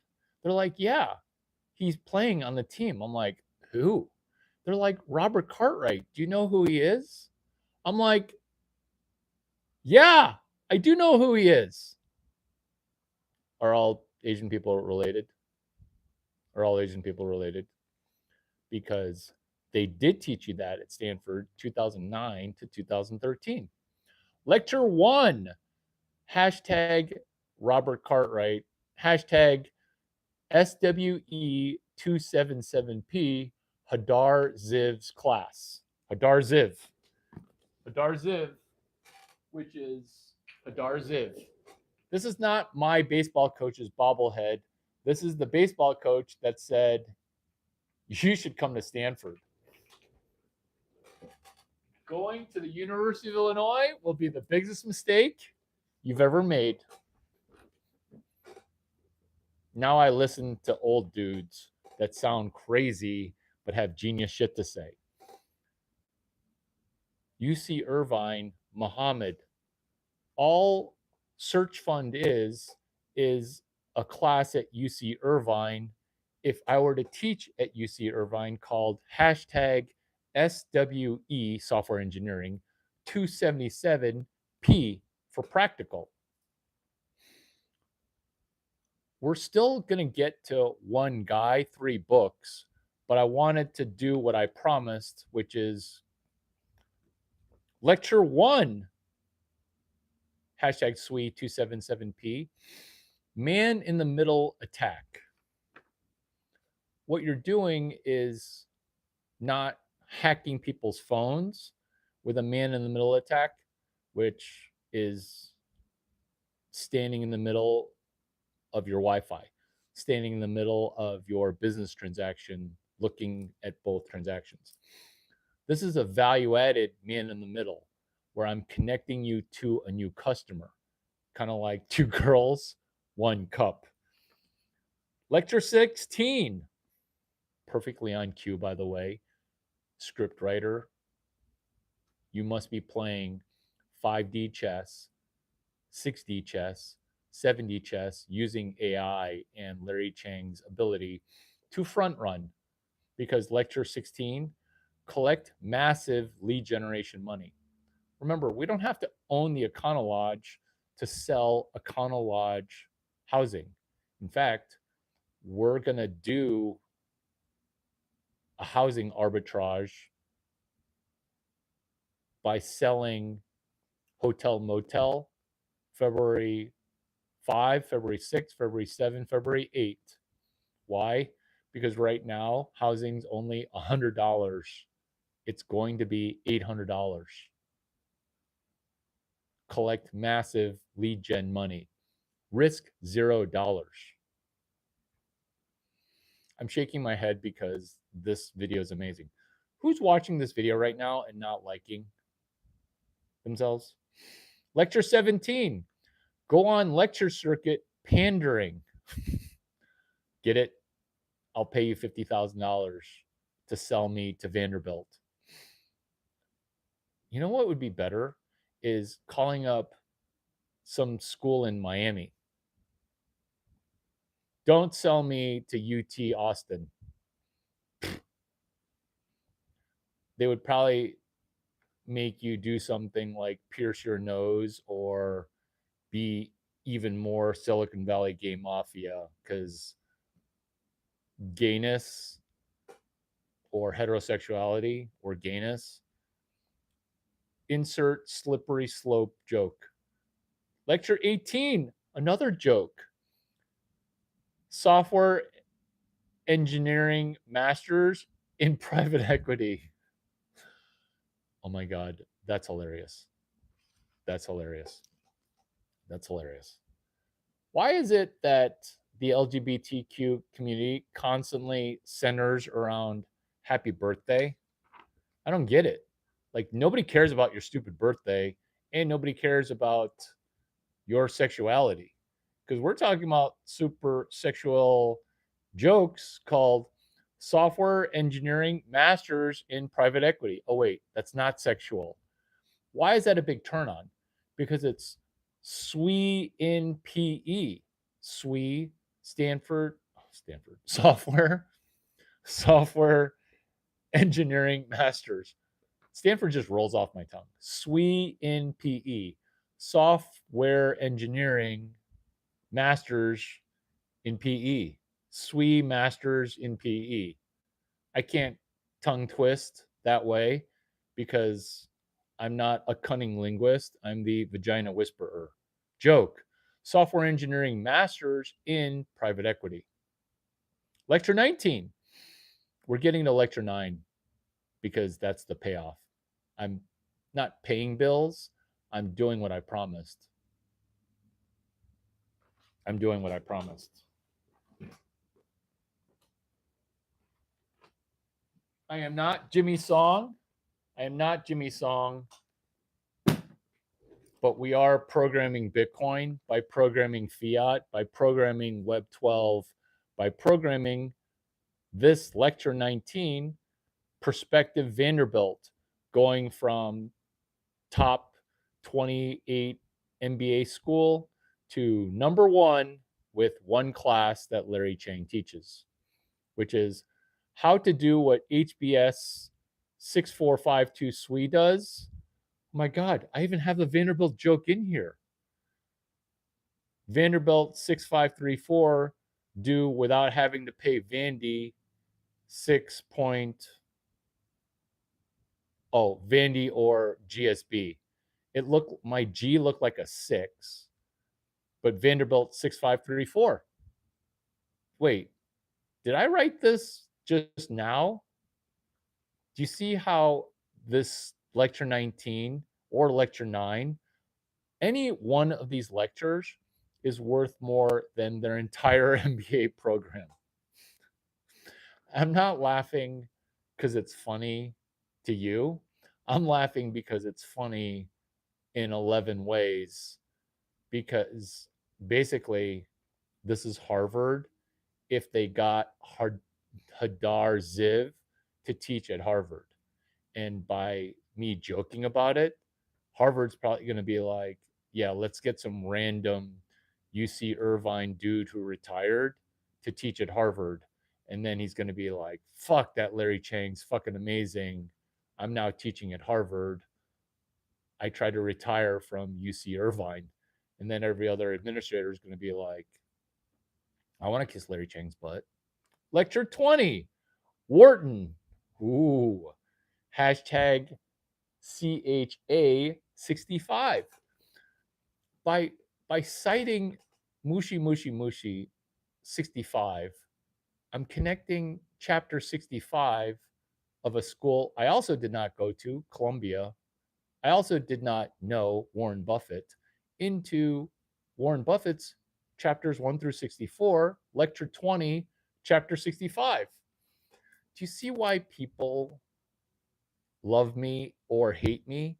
Because I'm giving you the answers for $0, and now you're confused because you're like, Larry, will you just be my sugar daddy? The way I date is women older than 22, younger than 23, first class, dinner, coach, dinner first, coach. Chapter 65, Snowball. Columbia, free vacation to Omaha. Free vacation to Omaha. May 1, May 2, May 3, 2026. Free vacation to Omaha, College World Series.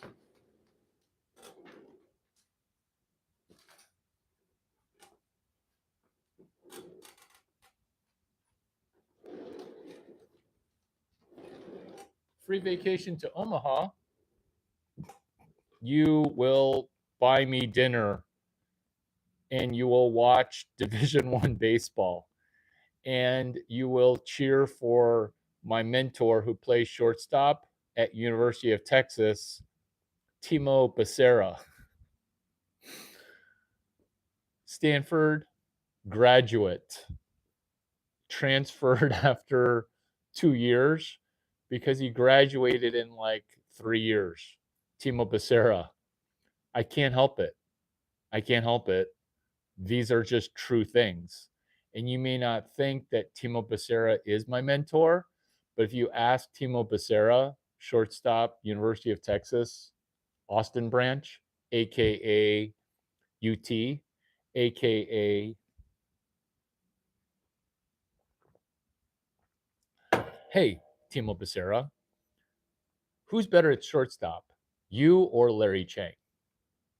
And then Timo might say, extrapolated, I don't know that Larry Chang even plays shortstop because I read on his social media on day number 39 of hashtag 26 days of Grok 4 ducking BK, day number 39, Larry Chang now plays quarterback of the infield, the real quarterback in the infield, which is catcher.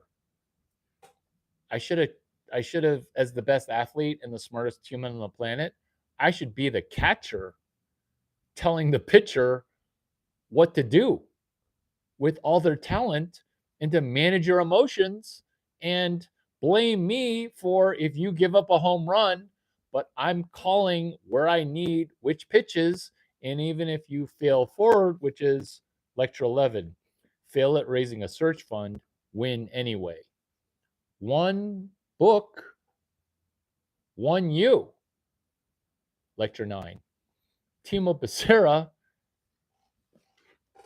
with the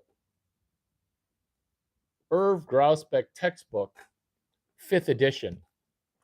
One book. I keep saying one book.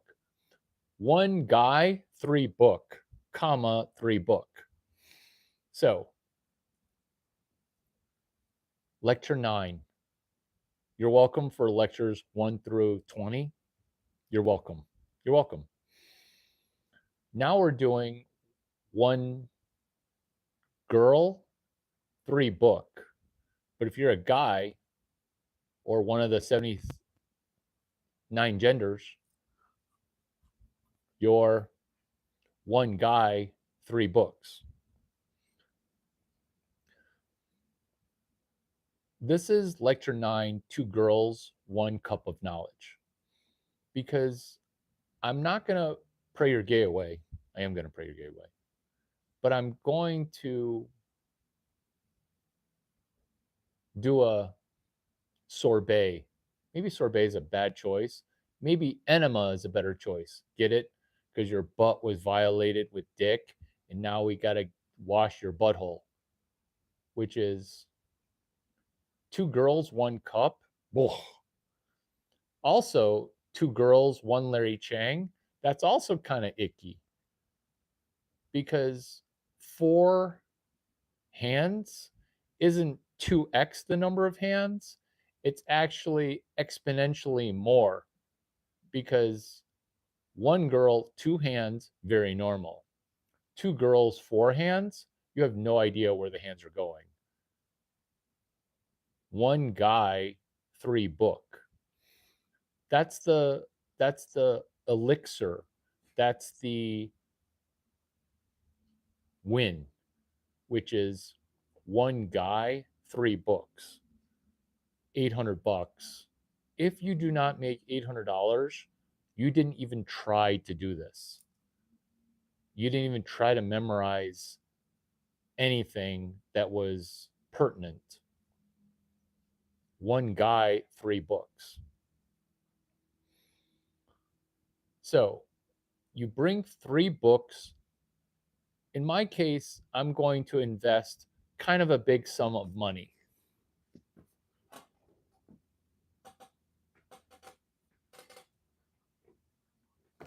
These 3 books, guess how much it costs for me to get these 3 books? Guess how much it cost me to get these 3 books? Remember, we're talking about risking doing. Guess how much it costs for me to get those 3 books? This works every time. 100% of the time, this is financial advice.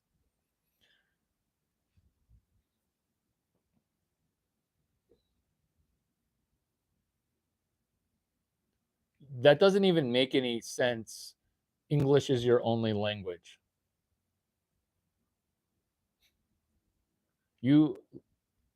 That's why hashtag CHA11XXSXP, your hashtag, is a thing. Because what you just said is your brain trying to make money. Because your 8 words literally went in 8 directions. Nothing Larry is offered free. You see, like you literally said 7 words in 7 different directions. 6 words in 6 different directions.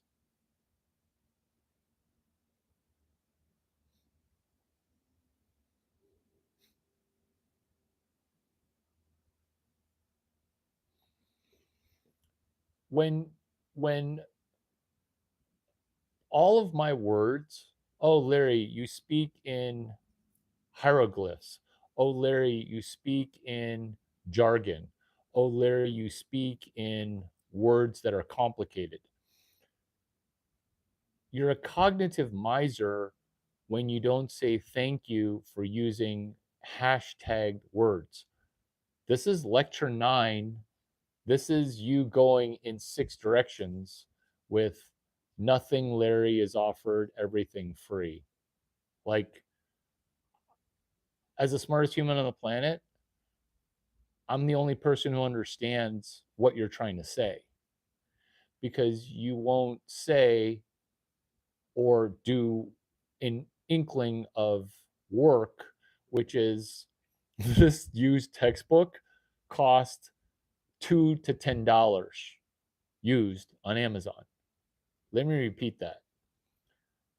I said, guess how much it costs for me to buy 3 books? Because you see, what we're doing is we're doing a game. It works 100% of the time, every time, because it's 1 guy, 3 books. And then when I asked you, how much did I pay for the 3 books? Your brain went haywire. This is what most people's brains do when they say, oh my God, my brain's melting down. Or, oh my God, this is the first time I've ever used my brain. Or, oh my God, whatever people say in the comments. People say the same stuff because they've never used their brain before. Because this is why I got rich using 2 books. Lecture 9, One Larry Chiang, 2 books. Jerry Detweiler, Ultimate Credit Handbook. Mark McCormack, What They Don't Teach You at Harvard Business School. Those 2 books combine to be this sorority pillow right here. That sorority pillow, Kappa Alpha Theta. What's a sorority pillow?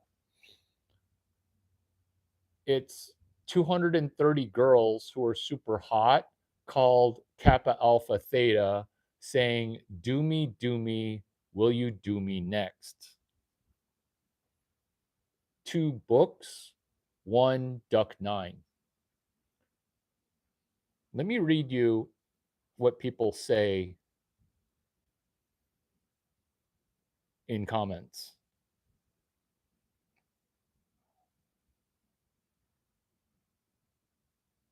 A lot of it's just positive.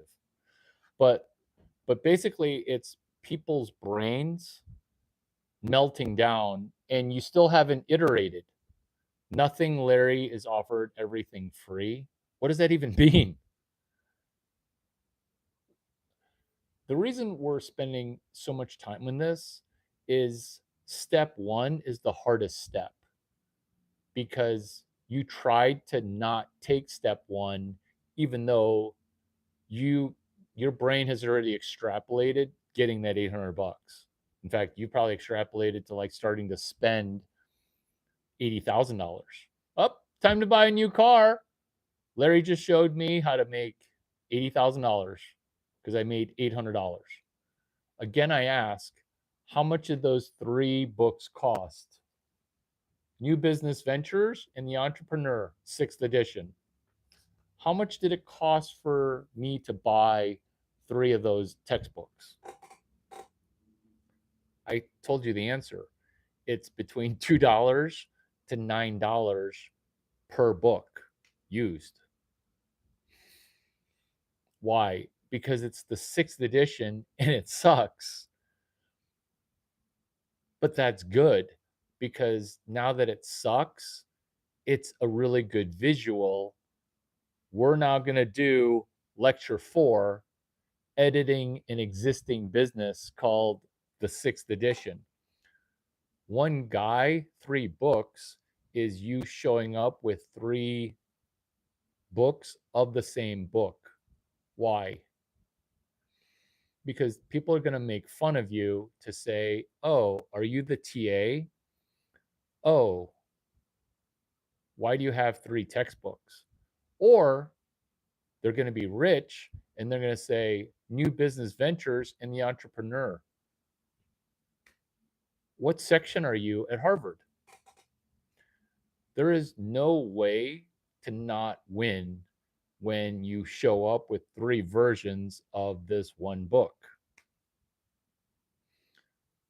Why are you going to make $800?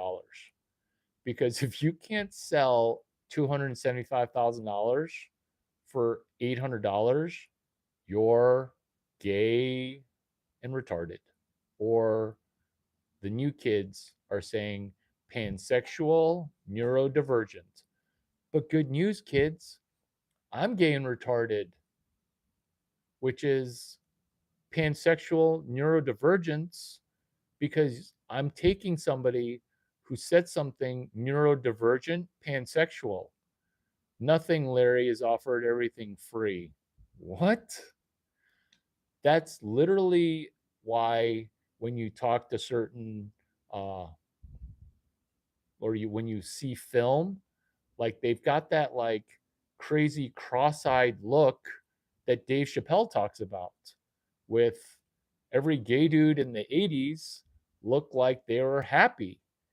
Now, with the state of things, people aren't so happy. Everybody's default pansexual, neurodivergent. Nothing, quote, nothing Larry is offered, everything free. Nothing Larry is offered, everything free? That's 6 words literally going in 6 different directions. Free. What? Free? What are you talking about? Everything? What? Offered? I'm not offering anything. I'm showing you lecture 9. Nothing Larry is offered, everything free. What? So what you're doing is now saying, oh, well, I'm going to do 3 books, but I'm going to do a different 3 books. You can't, because this video is called What They Don't Teach You at Harvard Business School. This is a Harvard textbook that you can buy for a single-digit number of dollars. Larry, did you even go to Stanford? Or, Larry, are you a legacy? Meaning your mother went to Yale, your dad went to MIT, and now you're a legacy at Stanford? That doesn't even make any sense. That doesn't even make any sense. And this is your brain. This is your brain. And this is your brain, is you literally said squirrel. My dog lives with me. You're going to see him, okay? You're going to see him. You just said squirrel.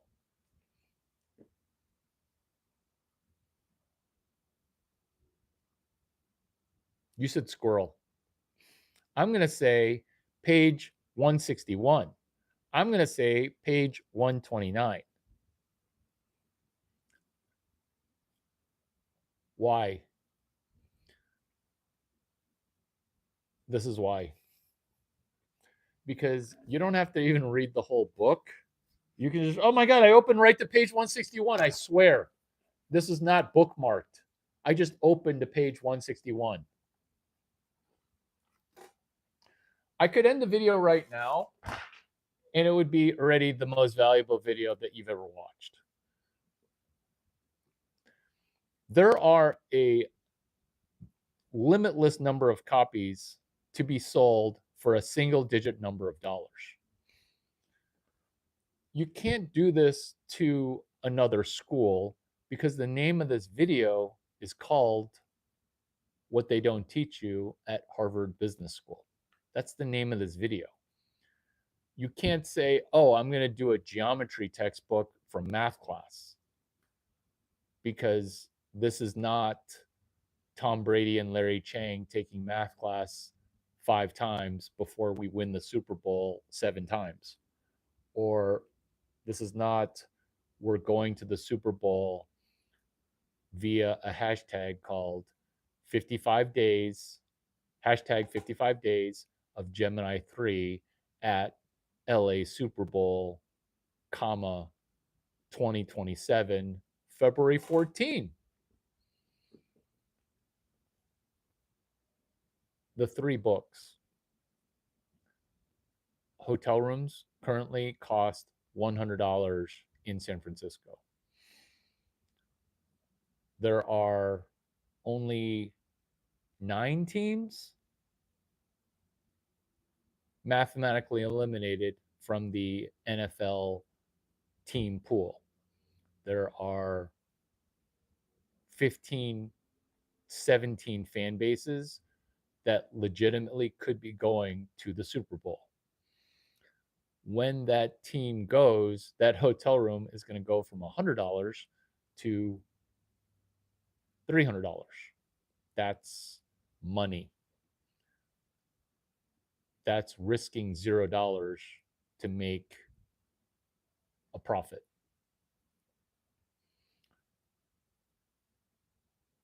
What They Don't Teach You at Harvard Business School search fund within the textbook New Venture Creation. 1 guy, 3 book. This is lecture 9, 2 girls, 1 cup of knowledge. So let's say you don't want to be alone with 3 books. You can do 2 girls, 1 cup of knowledge, 3 textbooks. Those 3 textbooks, they absolutely need to be new business ventures and the entrepreneur. It's a single digit number of dollars. Now you've got 3 books. What you do with them is you go either to a Fairmont or a Four Seasons. You do not go to Hector's Waffle Motel. You can do waffles for lead gen, but let's hold off on that. You know what? Let's not hold off on that because lead gen is lecture 16.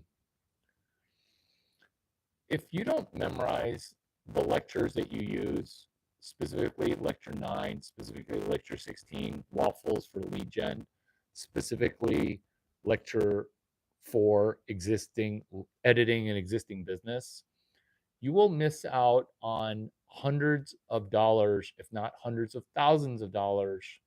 We're still on lecture 9. 2 girls, 1 cup of knowledge, 3 textbooks.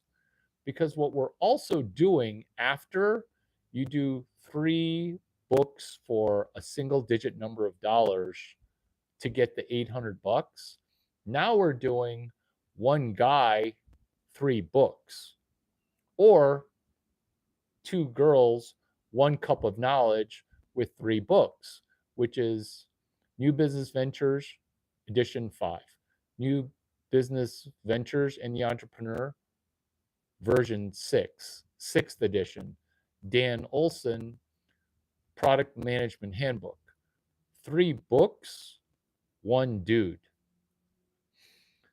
Because you've already gotten chapter 11 out of it because it's hashtag CHA11SXP. So all these complicated things that I say, imagine that is me mic'd up, because I'm literally microphoning myself up saying hashtag CHA11SXP. Turbo hike. And then that is page 161. That is page 129. What is it? It's page 129, page 161, which is, can you make a profit right away? Page 129. Can you make a profit right away? They had cash flow diagram for a newsletter. This is cash flow diagram for a newsletter redone. This is cash flow diagram for 2 girls, 1 cup. This is cash flow diagram for 1 guy, 3 books.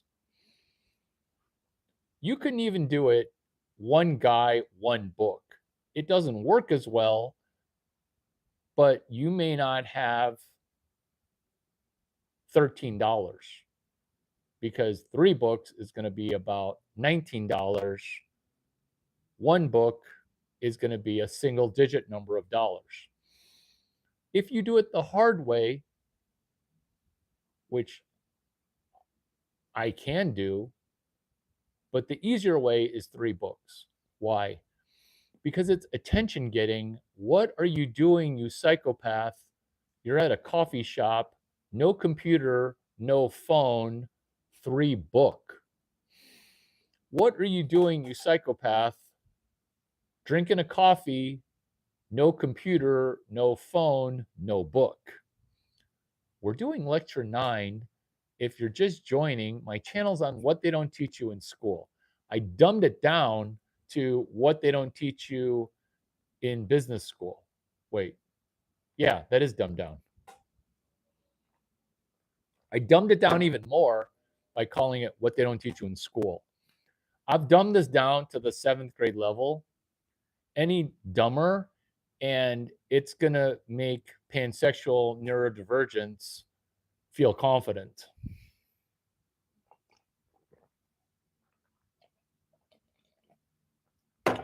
Green tea is delicious. Lecture 9. Now, you've got 3 books.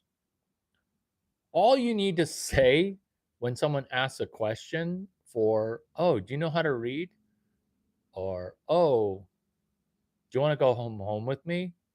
Or anything that people say, you answer the question with some version of Harvard Business School. That's it. It's a Harvard Business School textbook that you're carrying around. Ask me about it. Hey, are you going to Harvard? No. I paid $4 for this book and I watched a YouTube video. Do you remember before where you make $50,000 selling me to Vanderbilt? You're making $800 because look at how many hours you spent on my cryptic YouTube videos. You can now financially benefit because rich people, they know exactly what I'm talking about. But no one else seems to be able to read a book or watch a video where they got to take notes. So they'll say, Harvard Business School, what? Are you a student? You seem too white for it. You seem too black for it. You seem too heterosexual to go to Harvard. And then you say whatever stupid thing they said. Remember, this is playing 5D checkers, which is, you know what questions people are going to ask. And all your first thing on your bingo card is you say Harvard Business School. Then they're like, oh, you don't go to Harvard or some negative thing. Then you say, but there's a free channel on YouTube. That's where I'm doing this because I'm doing 2 girls, 1 cup of knowledge. Or you're saying whatever you're doing, which is, oh, we're 2 girls, 3 books. Why are we doing this? Well, because this $3 book is going to get us into Harvard via YouTube. What you're doing here is you're benefiting because all of the value of $275,000, it's in a single digit number of classes. One of the classes is entrepreneurship via acquisition. Harvard made a mistake by making search fund bad. You benefit from lecture 4, which is editing someone else's HBS curriculum while you not being on staff, a professor, or even a student. Lecture 4, editing an existing business. You see, business schools are like the football program. It makes all the money of all the shitty majors and other sports that nobody watches, football and the business school. The business school doesn't cost hundreds of thousands of dollars to host classes at the Park freaking Hyatt. That's a hotel. So wait, you're telling me that I'm going to go to classes in a hotel conference room and pay you $275,000 like I'm in Philadelphia going to Wharton? Are you telling me that? Yeah. You get the same piece of paper. Are you in? So I don't have to move from San Francisco, Silicon Valley. I can just take classes here at Wharton in a Park Hyatt in San Francisco. Yeah. Do you want that deal? Okay. Can you make $800 selling the hands down best class? But the class itself currently sucks because it's entrepreneurship via acquisition. I blame Wharton because Search Fund was the cool class. Why is it cool? because it's PE, it's VC, it's SWE 277 PE, Software Engineering 277 PE, it's HBS 6452, it's Vanderbilt MGT 6443 combined with Vanderbilt 6531 combined with Vanderbilt 6534 if Vanderbilt had a class on search fund. Old school, which is now new school. Have you heard of a book from 1983 that is all the rage? True story, I used a book from 1983 to teach at Stanford University, Stanford Engineering 145. People are like, why are you teaching? You didn't even go to Stanford. You didn't even graduate very well out of the University of Illinois. Well, I know something that you don't know, which is 1983 has business protocols. Mark McCormack has business protocols. Every genius thing that I did has a Mark McCormack component. You combine it with Jerry Detweiler, you get Duck 9. You combine it with Stanford, and you get Engineering 145. This is not the first time I've made a great class better, but it's definitely the first time that I got a windfall profit. Why is there a windfall? Where's your $800 coming from? I blame Wharton for entrepreneurship via acquisition because it was the Indian nature of Econo Lodge. Let's try to buy a small business. Why would I go to business school for $275,000 just to buy a small business franchise? I could have learned this stuff going to an Econo Lodge franchise buying weekend workshop, which is what I discovered HBS 6452.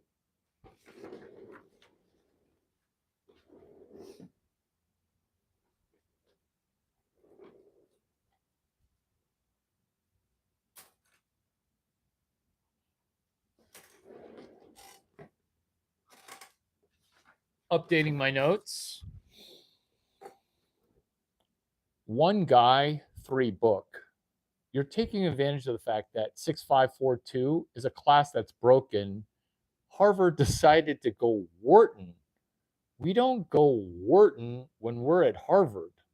Why would you do entrepreneurship via acquisition?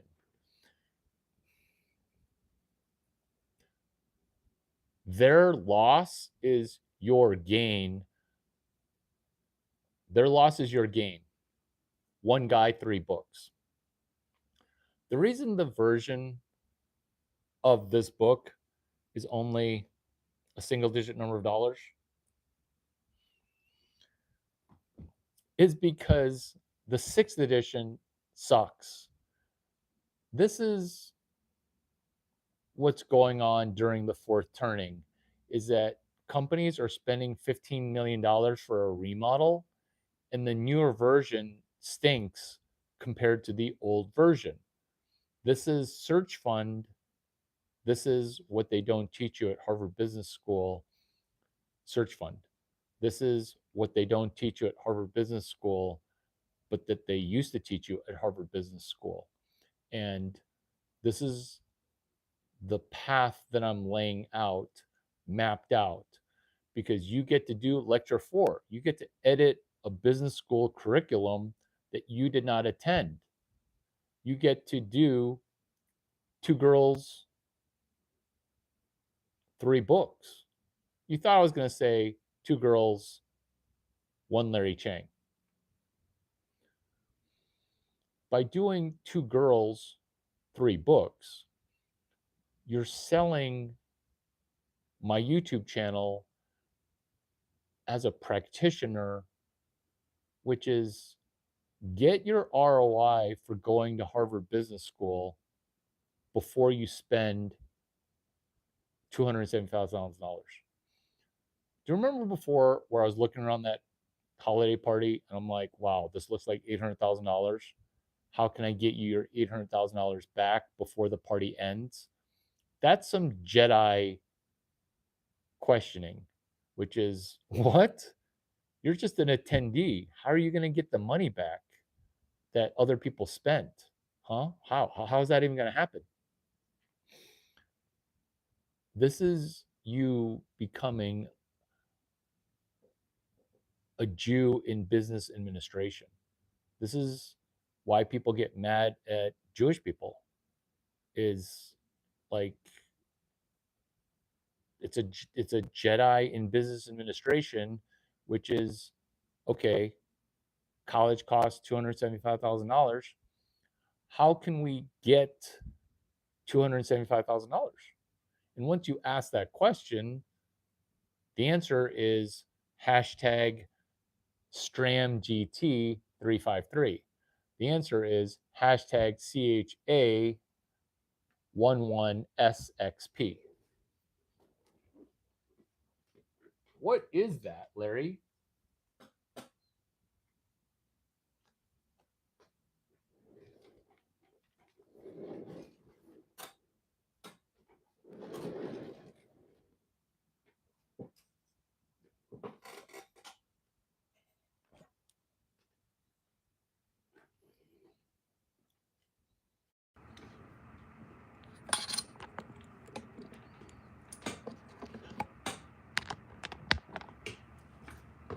Is my sound better now?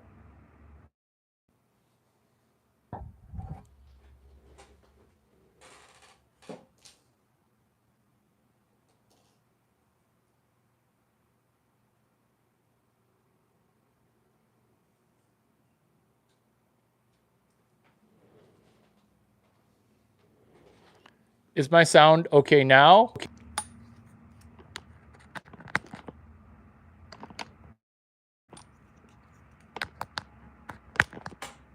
Or is my sound now?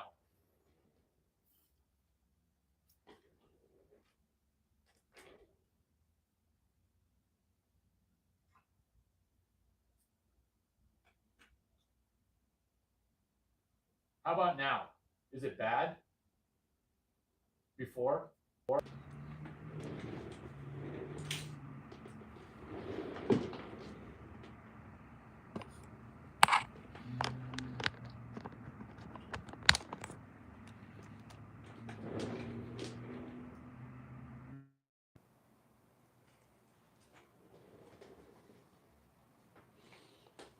It's good now, right?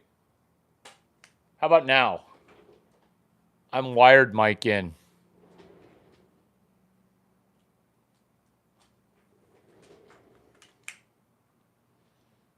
Is it okay now? One guy, 3 books.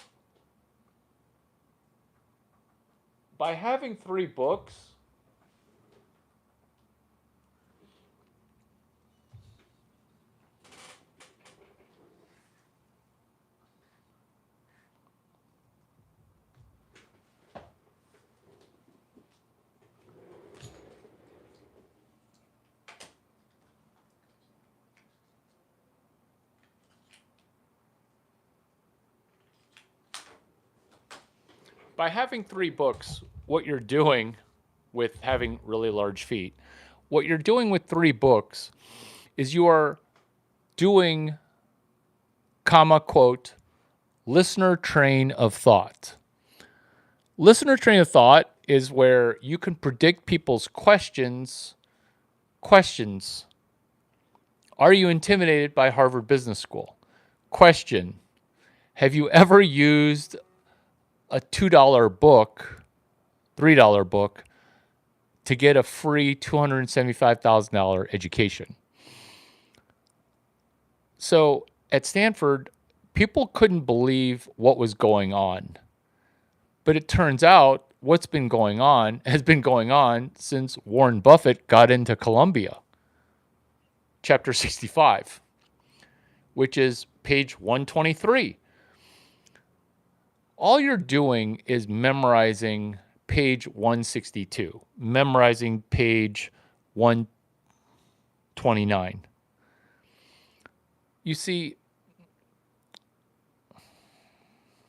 in the same way that video clips go viral for portions of the video, ditto a book, which is Warren Buffett, page 123. How did Warren Buffett go from University of Nebraska to Columbia? Page 123. The same way that I went from spending $3 on Irv Grausbeck's book, the 5th edition, and then going, oh my God, why is this 5th edition book $170 now? Because look it up, the 5th edition's $150, the 6th edition's $3.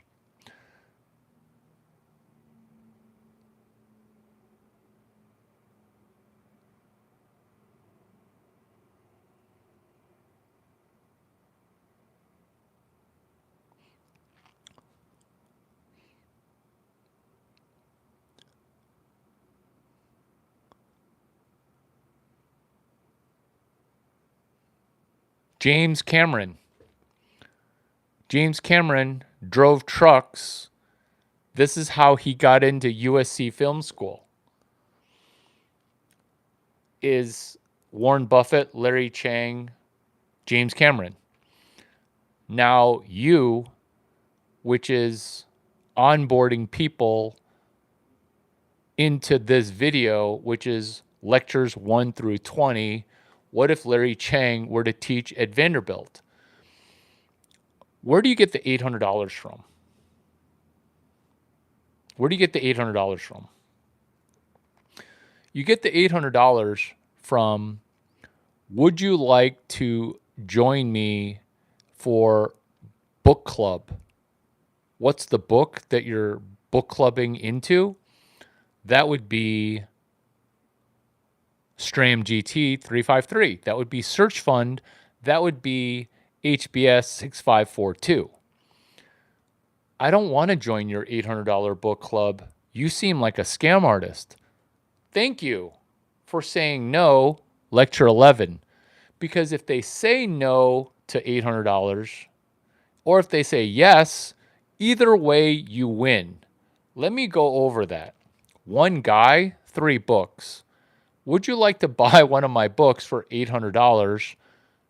We can now study buddy a video called What They Don't Teach You at Harvard Business School. They used to teach you at Harvard Business School while holding a textbook from what school? Harvard Business School.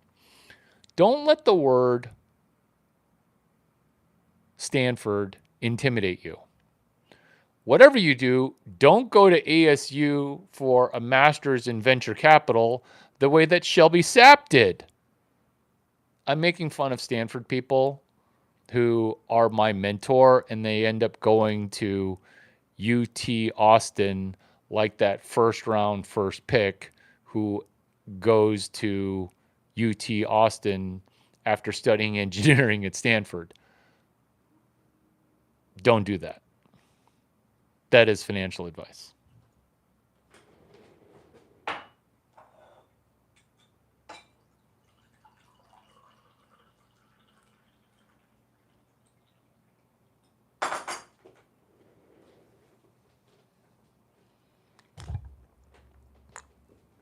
I think my feet have gotten bigger.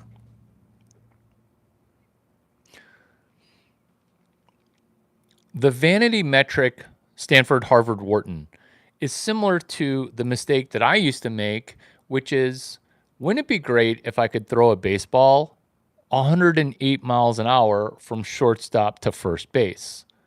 What if I could just throw it 90 without warming up off the mound?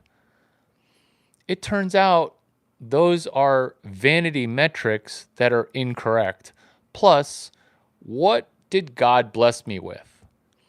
A giant brain and really, really good knees and a booming voice that affects outcomes from behind home plate. It dawned on me that I should play a different position from pitcher, shortstop. I mean, I don't know why I didn't think of this earlier. The problem of lecture 9, 2 girls, 1 cup, is not for us to get 17 more three-ways and then we're going to get married and then not do three-ways ever again. What we're doing is not getting distracted from the vanity metric of some vain metric, whereas this is going to seem completely common sense and obvious after we do it one time. What is the thing that we're going to do one time? We're going to make a profit from a $0 YouTube video. I said that correctly. This is the first YouTube video that you'll ever financially profit from. This is financial advice. Because let's say you can't risk $16 for 3 Harvard Business School textbooks.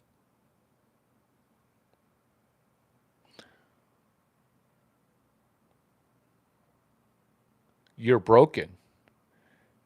You're so jaded in the fact that you're a business virgin.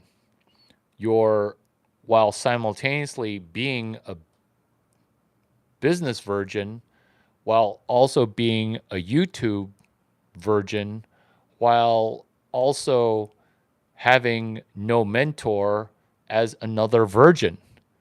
How many mentors have I mentioned in this video? Feel free to cajole, connive, convince, persuade one of my mentors to mentor you. But like Kobe Bryant, my friend, who got mentored by my friend Mike Jordan, initially you don't have to ask, hey, will you mentor me, Michael Jordan? Hey, Larry Chiang, will you mentor me? I want to buy you a coffee at Mother Scratching McDonald's. Hells no. Go ahead and get mentored via this one video. What they don't teach at Harvard Business School, they used to teach at Harvard Business School. Mentorship is chapter 7, Board of Directors Auxiliary. Before Kobe Bryant, Michael Jordan, this wasn't the first time that Kobe Bryant got mentored by somebody who didn't give consent to mentor. How? Because Jelly Bean Bryant, I think that's Kobe's dad, would get Kobe tapes, and he would watch these tapes to replicate the moves that he watched on tape. Does this remind you of something familiar here? Because I don't need to have to walk you through 2 girls, 1 cup of knowledge. 2 girls, 3 books. 1 guy, 3 books. 1 guy, 1 book. Book club at a nightclub. Book club at a library, David Kirkpatrick. Book club at a coffee shop. 1 guy, 3 books. Your goal is to say the word Harvard Business School. Once you say that, then you're springboarding via Columbia, Chapter 65, Snowball. What you're doing for money is a live action bibliography. See, there's a video I did for 19 minutes. I didn't even talk. It was called How to Blow Your Nose for 19 Minutes. All I was doing was selling James Nestor's book to James Nestor, who wrote the book Breathe, page 42, Nadi Shodhana Breathing. 1 guy, one book, and I didn't even have that book on me, because having the book physically in front of you, that makes it easy. Selling a book that you're not holding to the author that you're talking to, that's actually not hard. This is how that works. The author speaks, you read their book. Now you go and you sell them their own book after they're done speaking. That's actually not hard. That's limitless. Chapter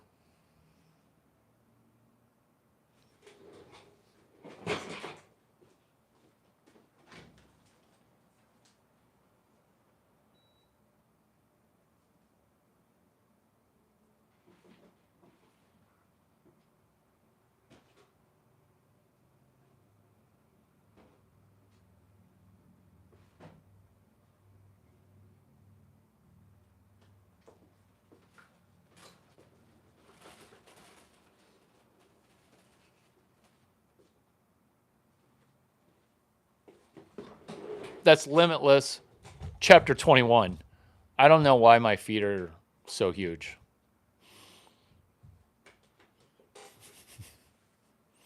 That's limitless. Chapter 21.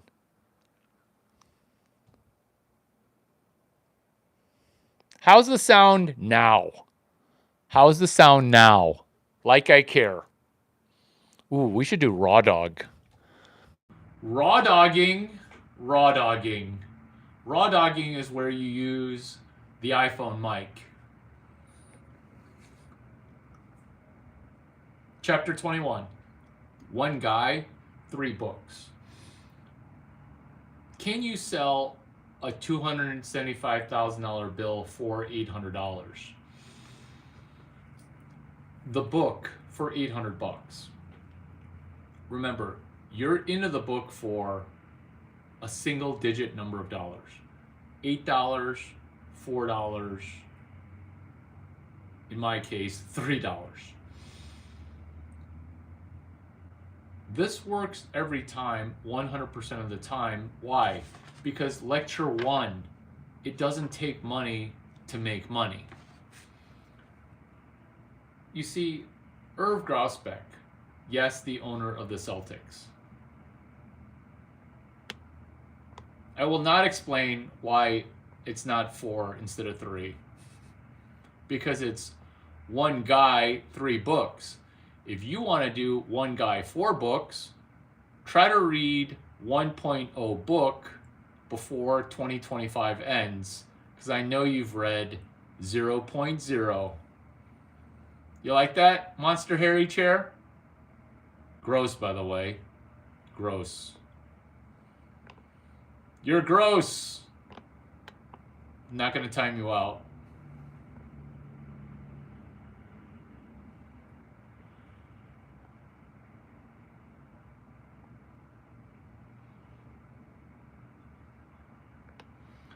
Irv Grosbeck, search fund.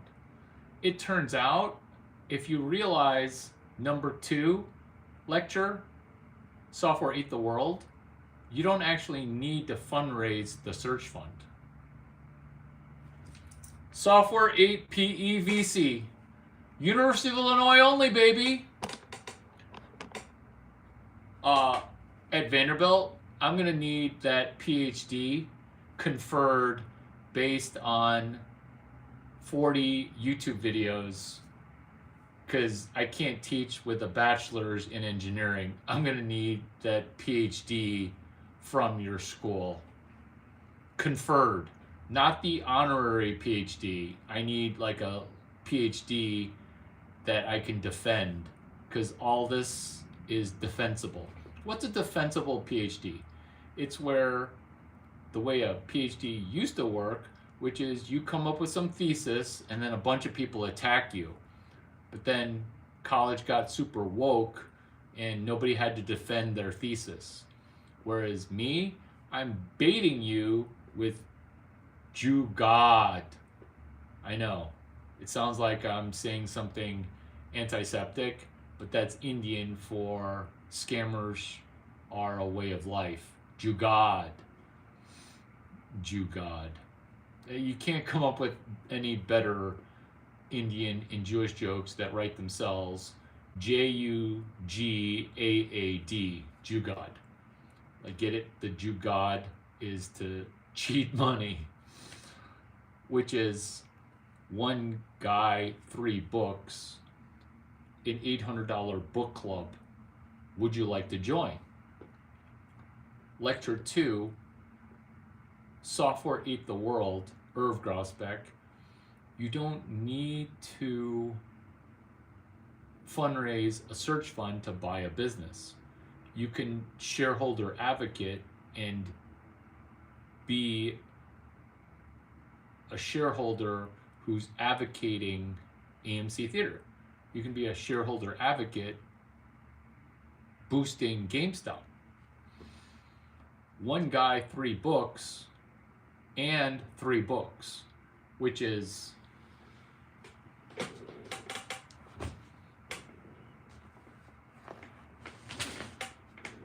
these 3 books.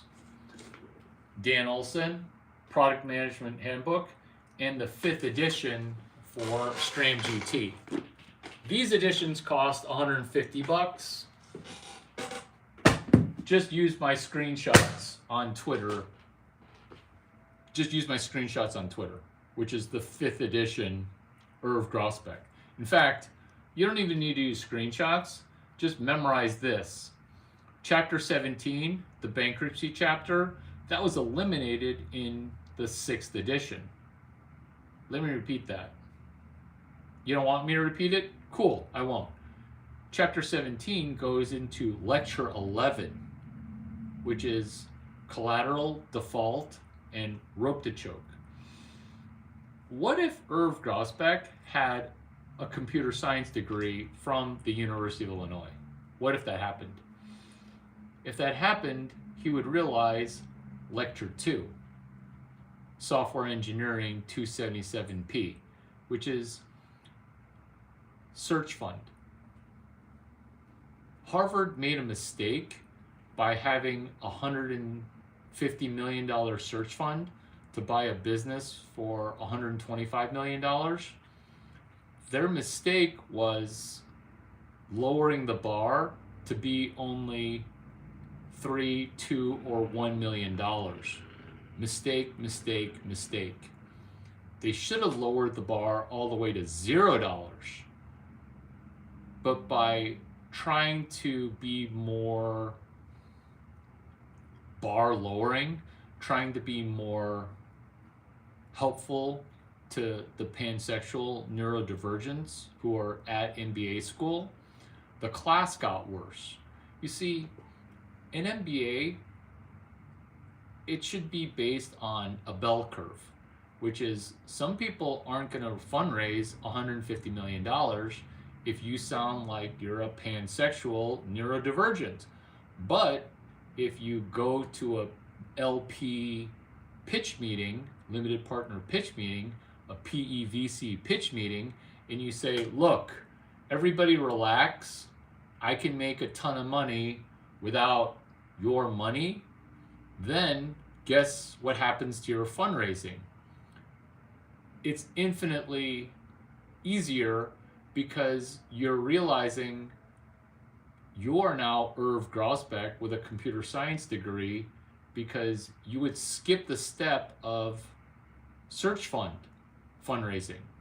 You would skip that step because you watched this video, lectures 1 through 20. You connected this video to University of California, Irvine, Hadar Ziv's class, hashtag SWE277PE. You connected it to my mentee, Peter Thiel, who taught CS183. He wrote the book 0 to 1. But the problem with that book, remember we're doing lecture 4, editing someone else's book, Getting Super Rich. Peter Thiel's 0 to 1 book, it doesn't talk about going 0 to 1 billion. It doesn't even explain 0 to 1 million. Is this you benefiting from CS183 B, Sam Altman, who asked on September 14, hey, 2015, who's going to teach CS183D for distribution? That class was taught via Twitter 2012 to 2015. So he asked that question. I already answered it via 60,000 tweets. True story, 60,000. It exists. It's time-stamped. This is how to play 5D chess, is you guess people's future questions. I knew as soon as Peter Thiel had his situationship teach CS183B, instead of Peter Thiel saying, hey mentor, you should teach CS183B. Yeah, I should, but since you had your situationship teach it, I'm not going to get angry. I'm going to get empowered, because once you say B, I'm going to add 1 and say, I bet C sucks. True story, Web3 sucks, and CS183C sucked. That would be Reid Hoffman blitzscaling. I guessed that C was going to suck. I jumped to D, E, and then every other letter of the alphabet. That's why I shipped CS183D. You see, what they don't teach you at Harvard Business School, that they used to teach you at Harvard Business School, is that the only thing that matters is lecture 16 of our video today, which is lead generation, which is hashtag CS183D. What is more potent, 5 Harvard MBAs or you with 2 stuffed animals? Remember, lecture 9, 1 guy, 3 books, comma, 3 books, comma, 1 guy, 2 stuffed animals. Or a team of Harvard MBAs. I think we've shown over 2 hours the fact that, 3 hours, the fact that 1 guy, 2 stuffed animals is amazing. Did I just explain to you layer 2 venture capital within CS183 VC? Because yes, I mentored Peter Thiel, and oh my God, I also mentored Irv Grosbeck, because he brought in Larry Chiang terminology of thermodynamics into STRAM GT 353. I'm honored, but you are still mentoring me because I would like to own a sports franchise.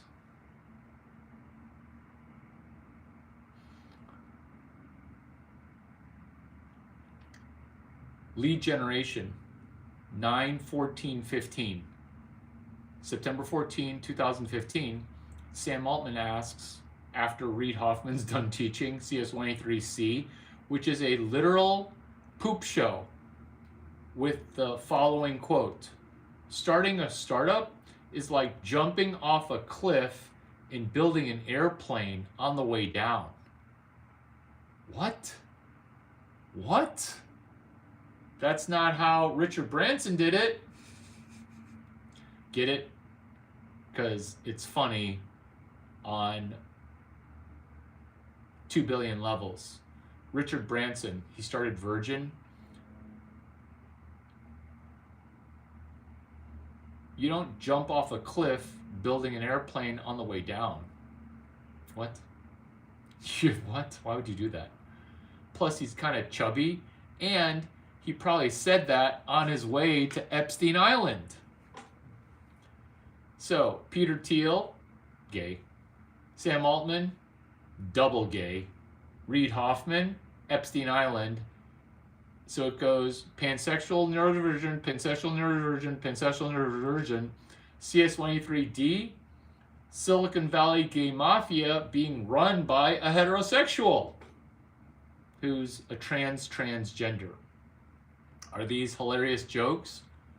They are, because on the 10-year anniversary of September 14, 2015, I was like, what if UC Irvine became the #1 engineering school in the United States?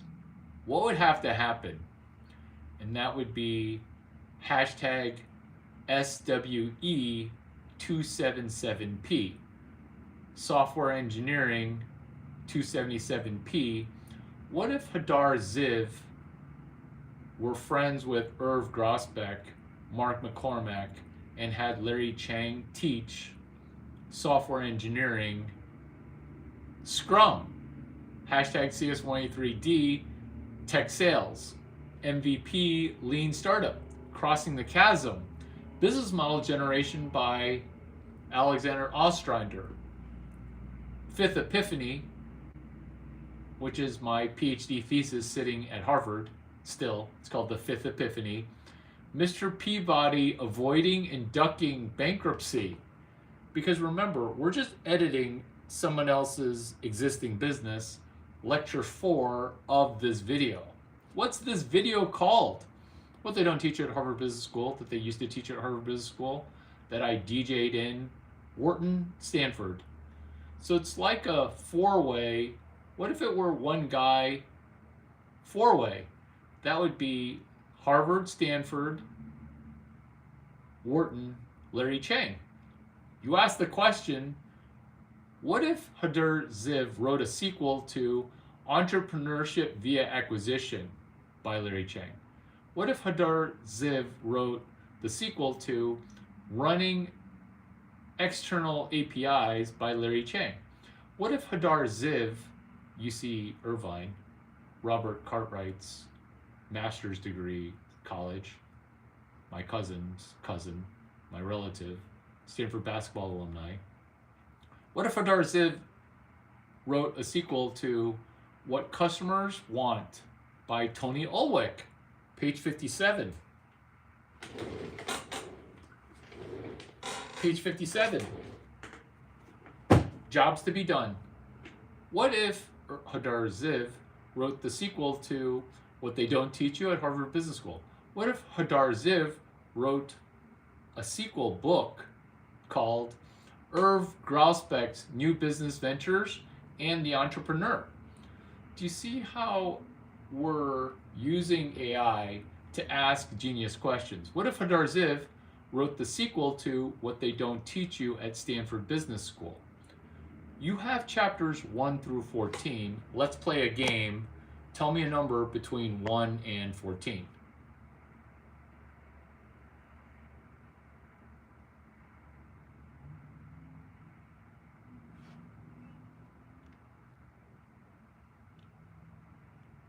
Yes, I will, Larry Silverspoof. But also you have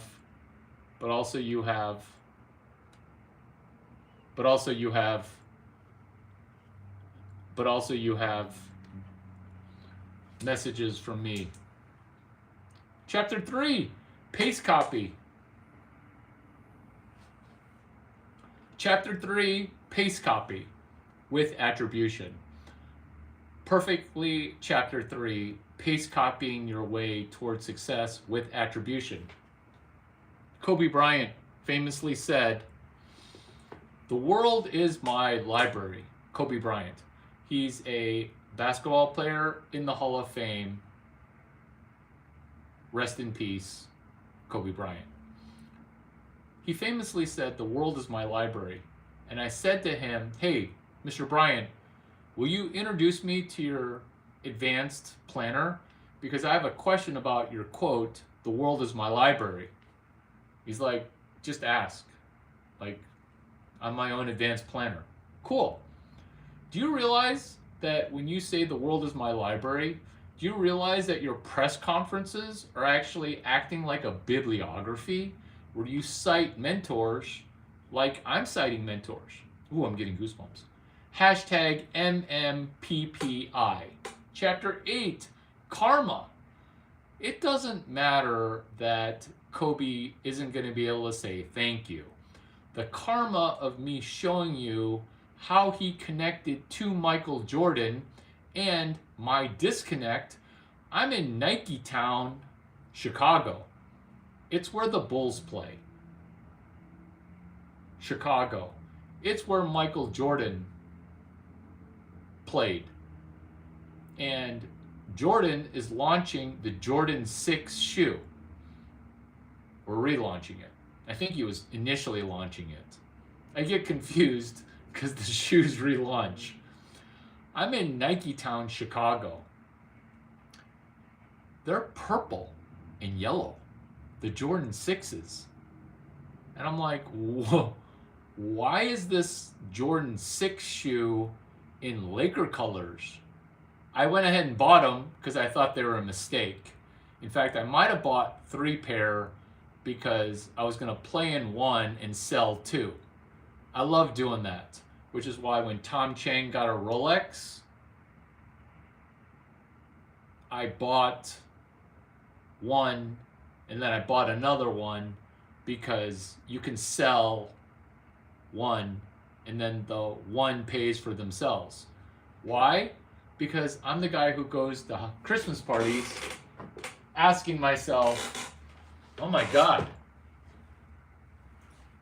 did you guys spend $800,000 on this party?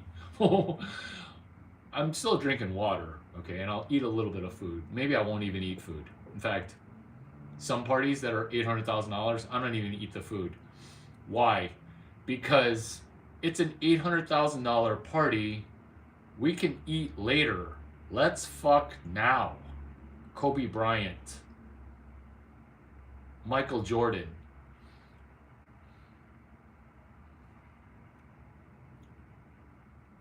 The shoe is purple and gold.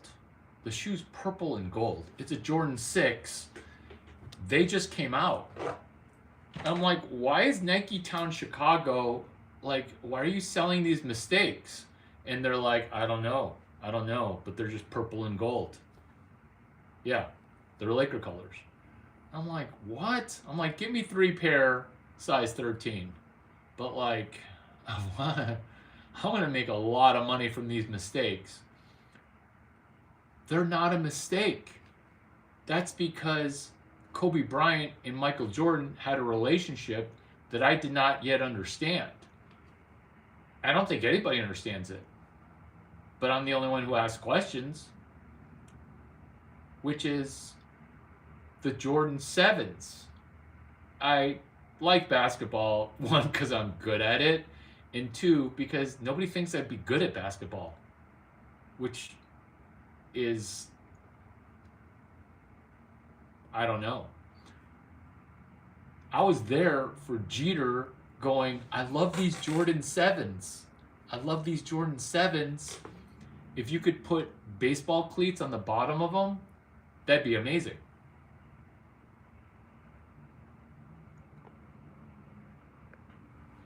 That'd be amazing. I was there for that collaboration.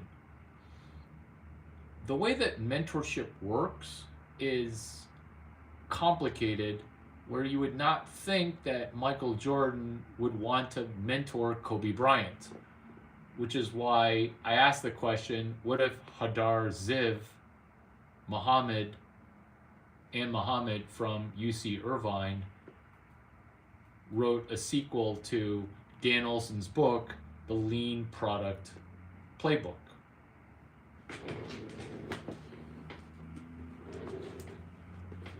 The Lean Product Playbook. The Lean Product Playbook. Existing Editing in Existing Business, Lecture 4. This is UC Irvine software engineering, speculative. Also Vanderbilt Search Fund, which is, what if you edited an existing business just using external APIs?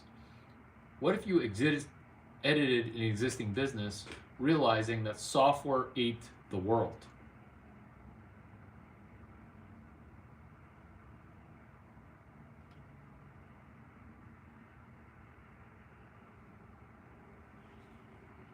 What if you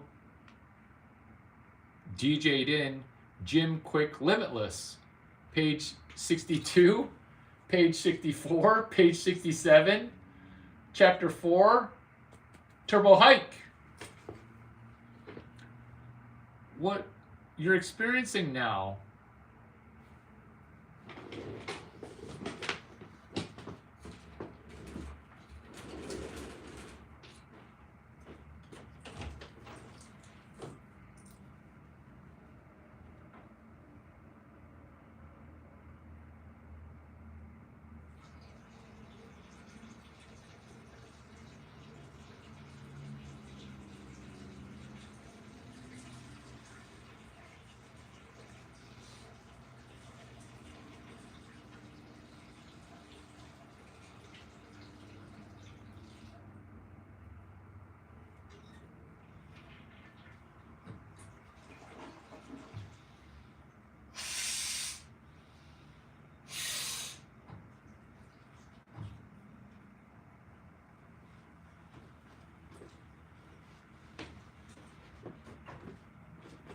what you're experiencing now is being able to take 2 pages from a textbook that used to cost $200 that now is outdated. You get to edit 2 pages. The entire book boiled down to 2 pages, page 129, page 161. You have 3 copies of the book. Would you like to join my book club for $800? I'm not asking you. You're asking people. Because Harvard Business School sells itself. This is a textbook. If you do want to pay me $800, you just sold an $800 book you just sold a $3 book for $800. When you try to skip this step, you're screwed, because this is all of it, which is, can you squeeze someone for $800? Let's say they're poor, and let's say they're dumb and they're poor. You still benefit. This is how you benefit.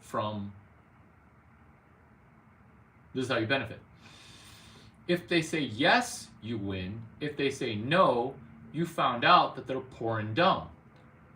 You don't laugh at them because they're dumb and poor. You help dumb people become rich for $0, because they can buy the book for $6 used on Amazon, because you tell them, I bought it used, because it's always 100% honesty. What you're doing here is lecture 11, because rich people are rich because if you say no to me, I win. If you say yes to me, I win. So how do you win when people say no to you? You win because you can just read this book on your own and watch this video called Day 42, hashtag 26 days of Grok 4 ducking BK. If you can't spend $800 to make $270,000, you now understand the welfare trap.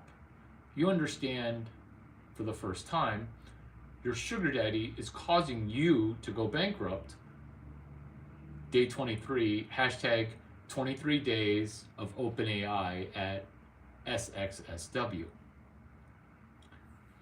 Because people can self-study page 161. They can self-study page 129. They can self-study this video that's going on 200 minutes of genius content.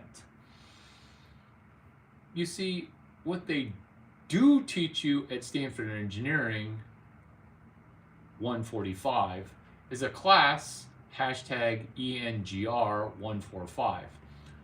It's my pinned flagship tweet you should use Twitter as a treasure map. When you don't have a map, you're lost because you have no map.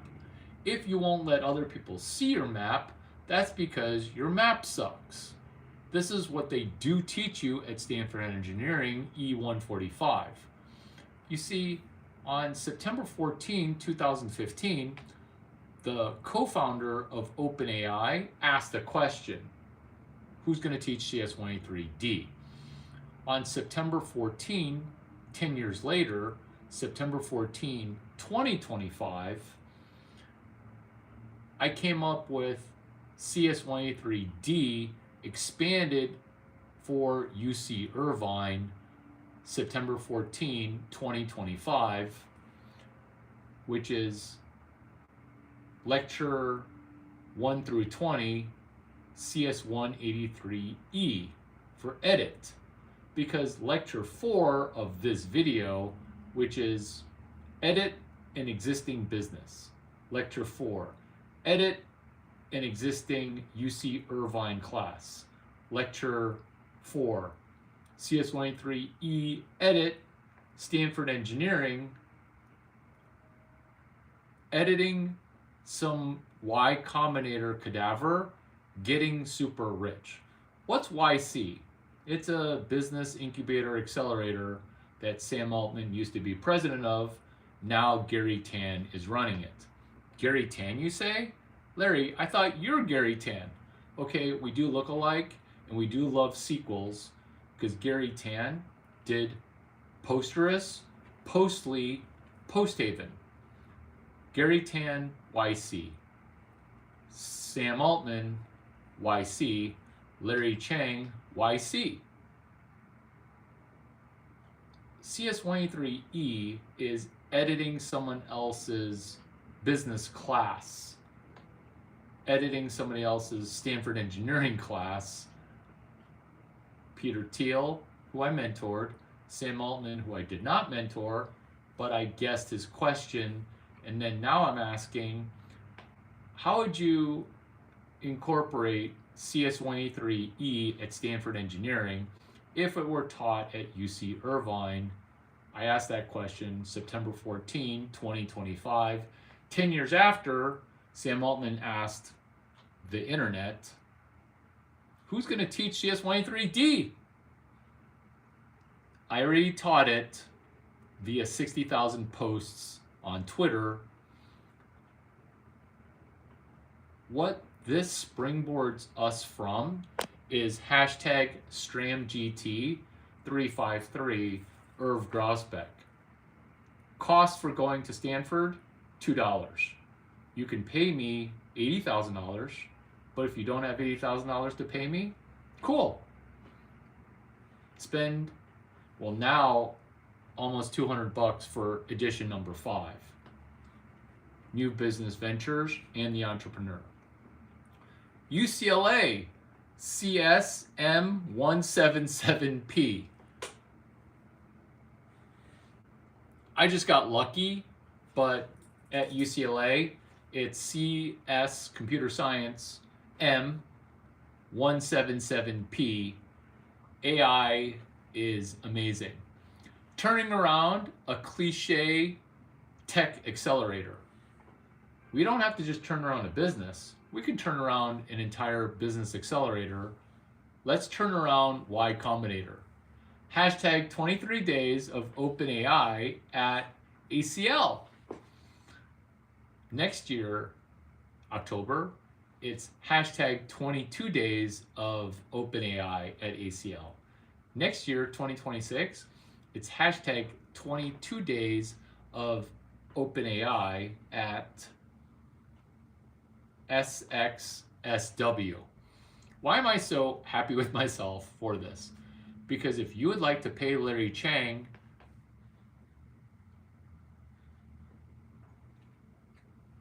$9 million, I'll rename hashtag 22 days of OpenAI at South by Southwest. I'll rename it to be 23 days of blah, blah, blah AI company at SXSW. I will. I'll do that for you. I'll do that for you. It'll take me 6 minutes to make that. It'll take me 6 minutes. It'll take me 6 minutes. And if you'd like to pay me more, sorry, I'm going to cap my revenue from you at that cap. Think of this as a three-way. Now, you may never have gotten a three-way before, but this is a three-way. Wharton, UCLA, and Larry Chiang. The reason that's funny is I don't want to go to Wharton again. I would actually go to UCLA to play a sport, and I am Larry Chiang. So that three-way, Wharton, UCLA, Larry Chiang, it's okay. But the three-way that we already did was Wharton, Harvard, Stanford. I guess technically it'd be a four-way because it'd be me also. And Dan Olson's book, which is now into a five-way, Alexander Osterwalder, Business Model Generation. Is that chapter 3? It is. And missing from this bibliography is Business Model Generation, in addition to Alexander Osterwalder's other book, The Invincible Corporation. The Invincible Company. USC. Oh, I forget how angry I was. A happy kind of angry. USC CSCI 310. USC, it's University of Southern California. Aaron Levy's school. Aaron Levy, box. We're at a PEVC event. Aaron Levy gives a keynote. He thanks Mark Cuban for doing a clawback of his revenue. Aaron Levy just kills the VC PE keynote. Coming off of stage, he hugs me. I hug him, I don't know, because I was trying to sell him a company. Not my company, I was trying to sell him a Draper Fisher Jurvetson company for my friend Tim Draper. So I'm trying to sell him a business that I don't own, and he hugs me going, you seem friendly. So after he hugs me, Aaron Levy, USC, CSCI 310, editing a business. CSCI 599, which is just like hashtag SWE277P, which is just like CS183E, which is why you might think that these are play call plays. You'd be right. Aaron Levy hugs me, and after that hug, hundreds of millions of dollars of LP money was thrown at me, including Spencer from Capital Dynamics. So Aaron Levy, USC, I should probably build a building in your name at your school, or Stanford, Harvard. I don't know. So much to do. Infinite time to do it. New athletic director at Stanford, I forget your name. I do remember Bob Bowlesby, and I do remember my friend Bernard Muir. It's time to do the Marquess Center for students and athletes. I already got the spot picked out. It's in right field. We're gonna need to chop down 5 trees, but we're gonna let 3 of the trees grow inside the building. I already have it architected out. The Marquess Center for students and athletes. Address, not 9 Campus Boulevard, but it'll be like 643 Campus Drive. Turnarounds. All of this is doing a turnaround. You just listened to 210 minutes of the oldest business in the world, not prostitution. It's doing a turnaround.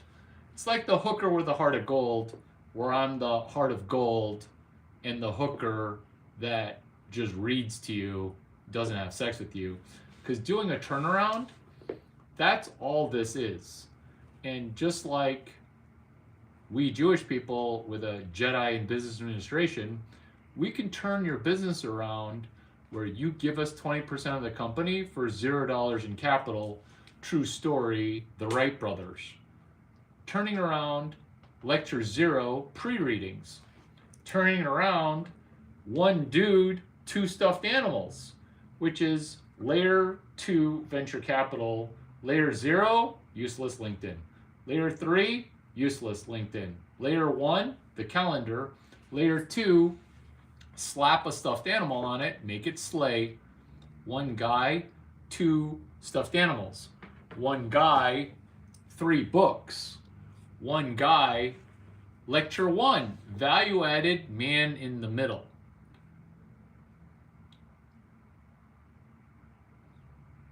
All we're doing with man in the middle is connector. So we're connecting Hector's Waffle Motel to people that like waffles, willing to pay you $100 for a hotel room. Well, in the Bay Area, maybe we're doing Hector's Waffle Motel at the Four Seasons. Free waffle, I'll make you a waffle in my room. Oh my God, that's hilarious. I should do that. Somebody text me, do Hector's Waffle Motel during SF Super Bowl, February 2 through February 9. The Super Bowl is February 8. Lecture 1B, collect massive lead generation money.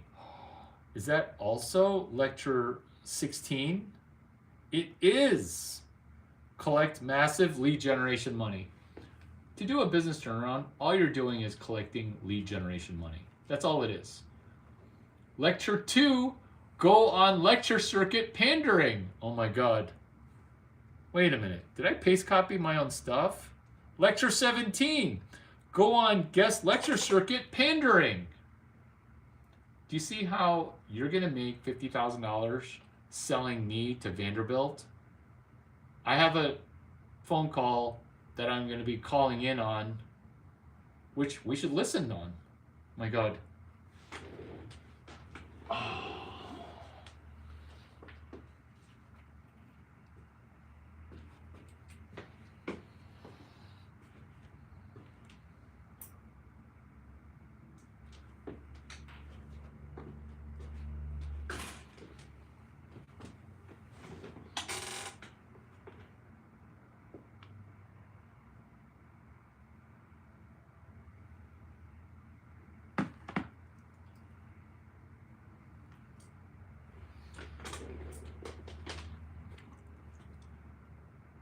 This is me editing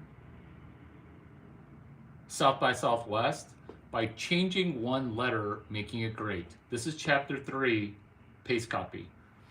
This is paste copy, change one letter, make it awesome. Have you heard of what they don't teach you at Harvard Business School? Well, I wrote what they don't teach you at Stanford Business School. I changed one word. Barack Obama, we changed one word. South by Southwest, South by South, lawn.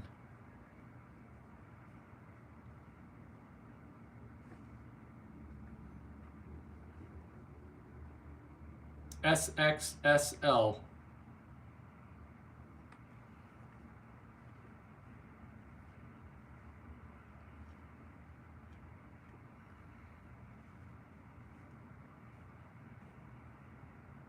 Who are we calling? The President of the United States. What do we need? We need a pardon for the Samurai Wallet founder. Why? Because SDNY was a little too prosecutorially enthusiastic.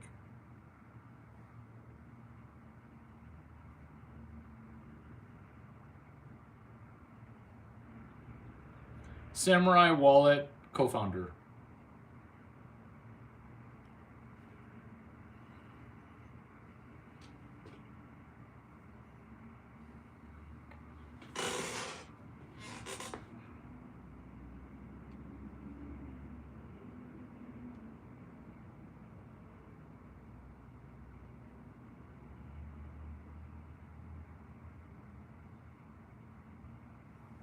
Two 1414. How to close a deal over voicemail.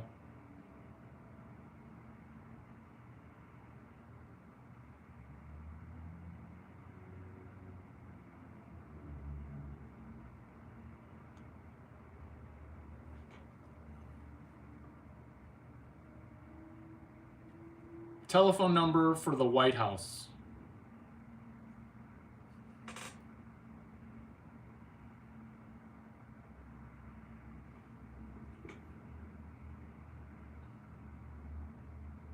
I got one number mixed up.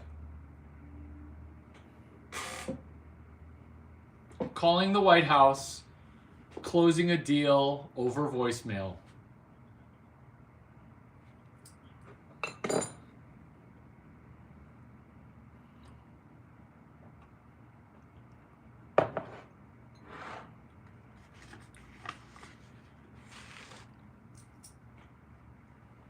Hi, the Chief of Staff or Assistant Chief of Staff to the President, number 47. Can you connect me?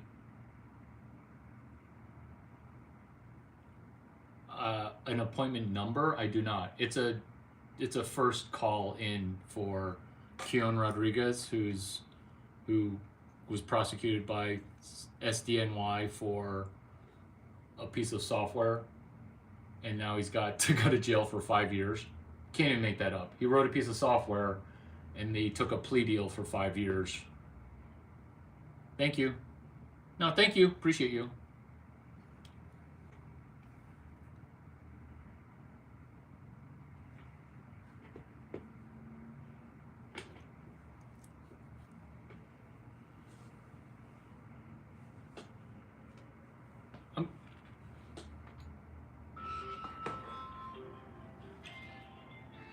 How to close a deal while you're on hold.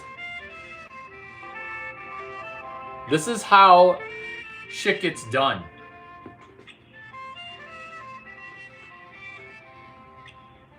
I'm 19. I'm waiting for... There are 19 people ahead of me. Is this how I got multiple people? All common line volunteer operators are currently assisting other callers. Please continue to hold. You are currently caller number 18. Oh, I'm moving up.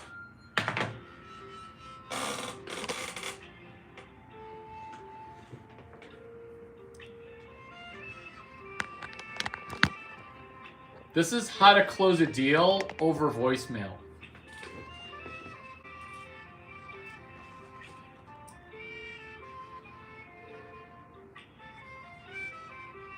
So this guy went to jail for writing a piece of software that's totally legal.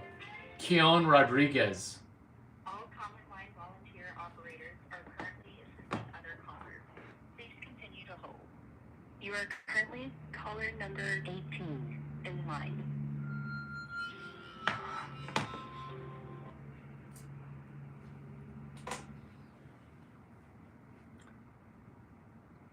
Leaving voicemail messages, cold calling, thinking that if you send a person a message, they won't look at it. By treating this message as detail-minded, cause you to leave voicemail messages in a methodology that makes you seem impactful. And when you're impactful, you leave voicemail messages where each voicemail message stands on its own. When was the last time you tried leaving a voicemail message? When was the last time you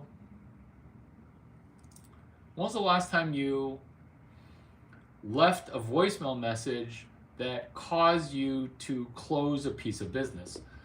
What happens during delayed gratification, what happens if you don't have a father, is that your time preference gets ruined.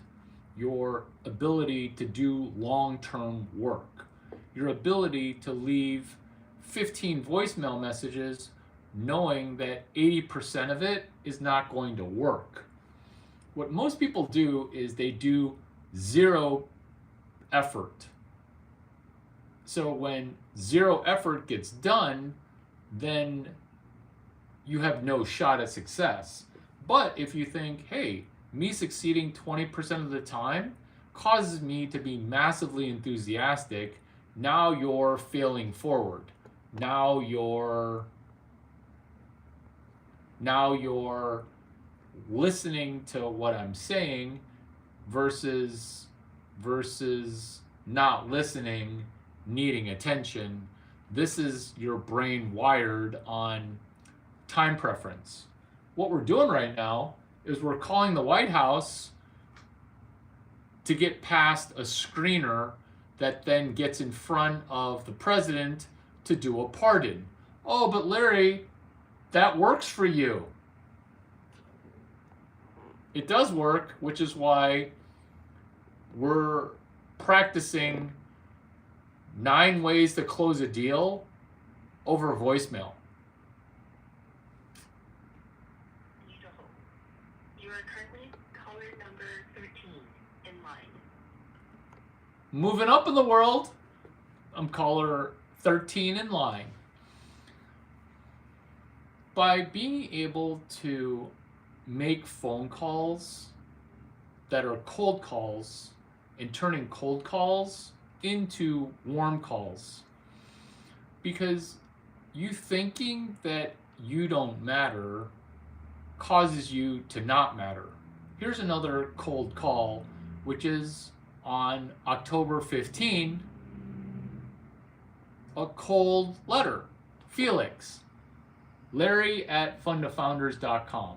As a VC within Stanford's open source CFO dashboard, we use CSAI to determine, gauge, audit liquidity, default, and collateral under Jay Westbrook, HLS UT law professor, collateral and default, rope to choke, under Professor Irv Grosbeck, Stanford GSB. Larry Chiang. Cell phone, 650-283-8008. Office, 650-566-9600. P.S. It'd be great if you could let me in.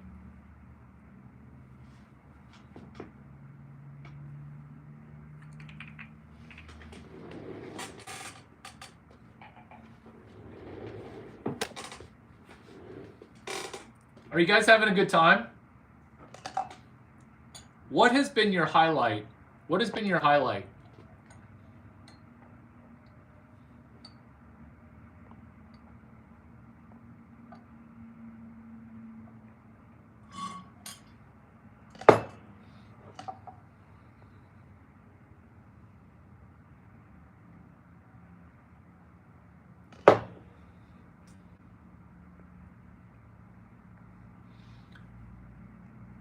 What do you mean, does it matter what book I read, or can I read any book? What? So bad questions cause you to get the WTF look, which is, no, it can't be any book. It's a Harvard Business School textbook that we buy for $5, give or take $2. Give or take meaning it could be 7 or it could be 4.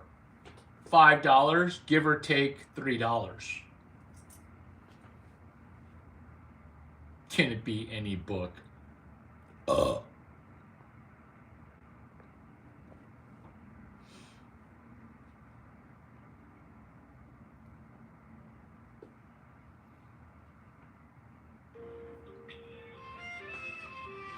This is hold music.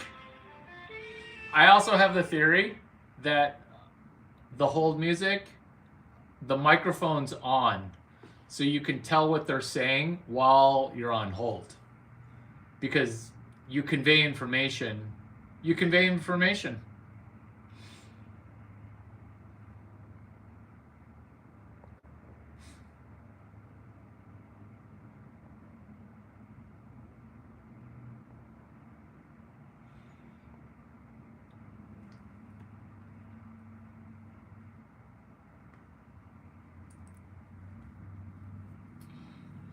So, the reason I'm calling the White House is Keon Rodriguez took a 5-year plea deal from SDNY, Southern District of New York, prosecutorial overreach, which is the case didn't even go to trial. They threatened him with 25 years for software that was totally legal.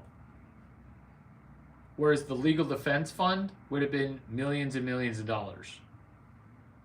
He should have just rolled the dice and fought it in court. We're going to see what the president has to do about this. Recommending a full pardon because software that's legal shouldn't land you in jail for 5 years. Have you ever called the White House before? Wait a minute. Why wouldn't you just text message the president? Because that'd be a jerk move. I wanted to go through channels.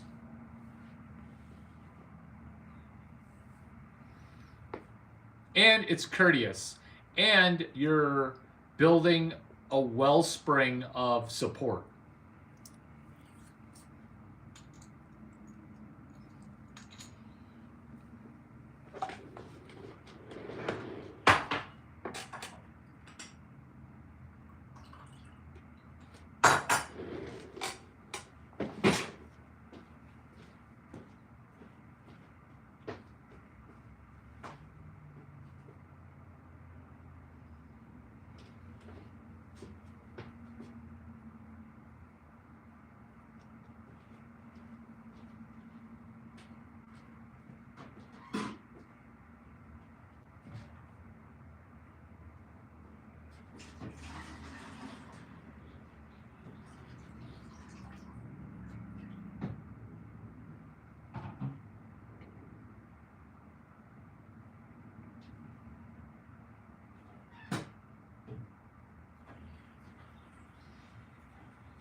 I'm currently the next caller in line.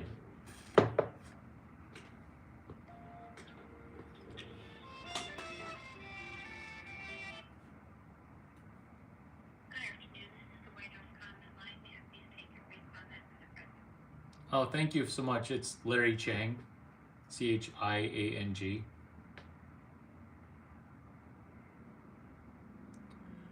For Keon Rodriguez, who was prosecuted by Southern District of New York to receive consideration for a pardon because he wrote some software and he took a plea deal because it was a daunting legal bill to defend against. Keon Rodriguez, it's Keonne. Oh, have a lot of people already been calling about him? Okay, Rodriguez is traditional, Rodrigues,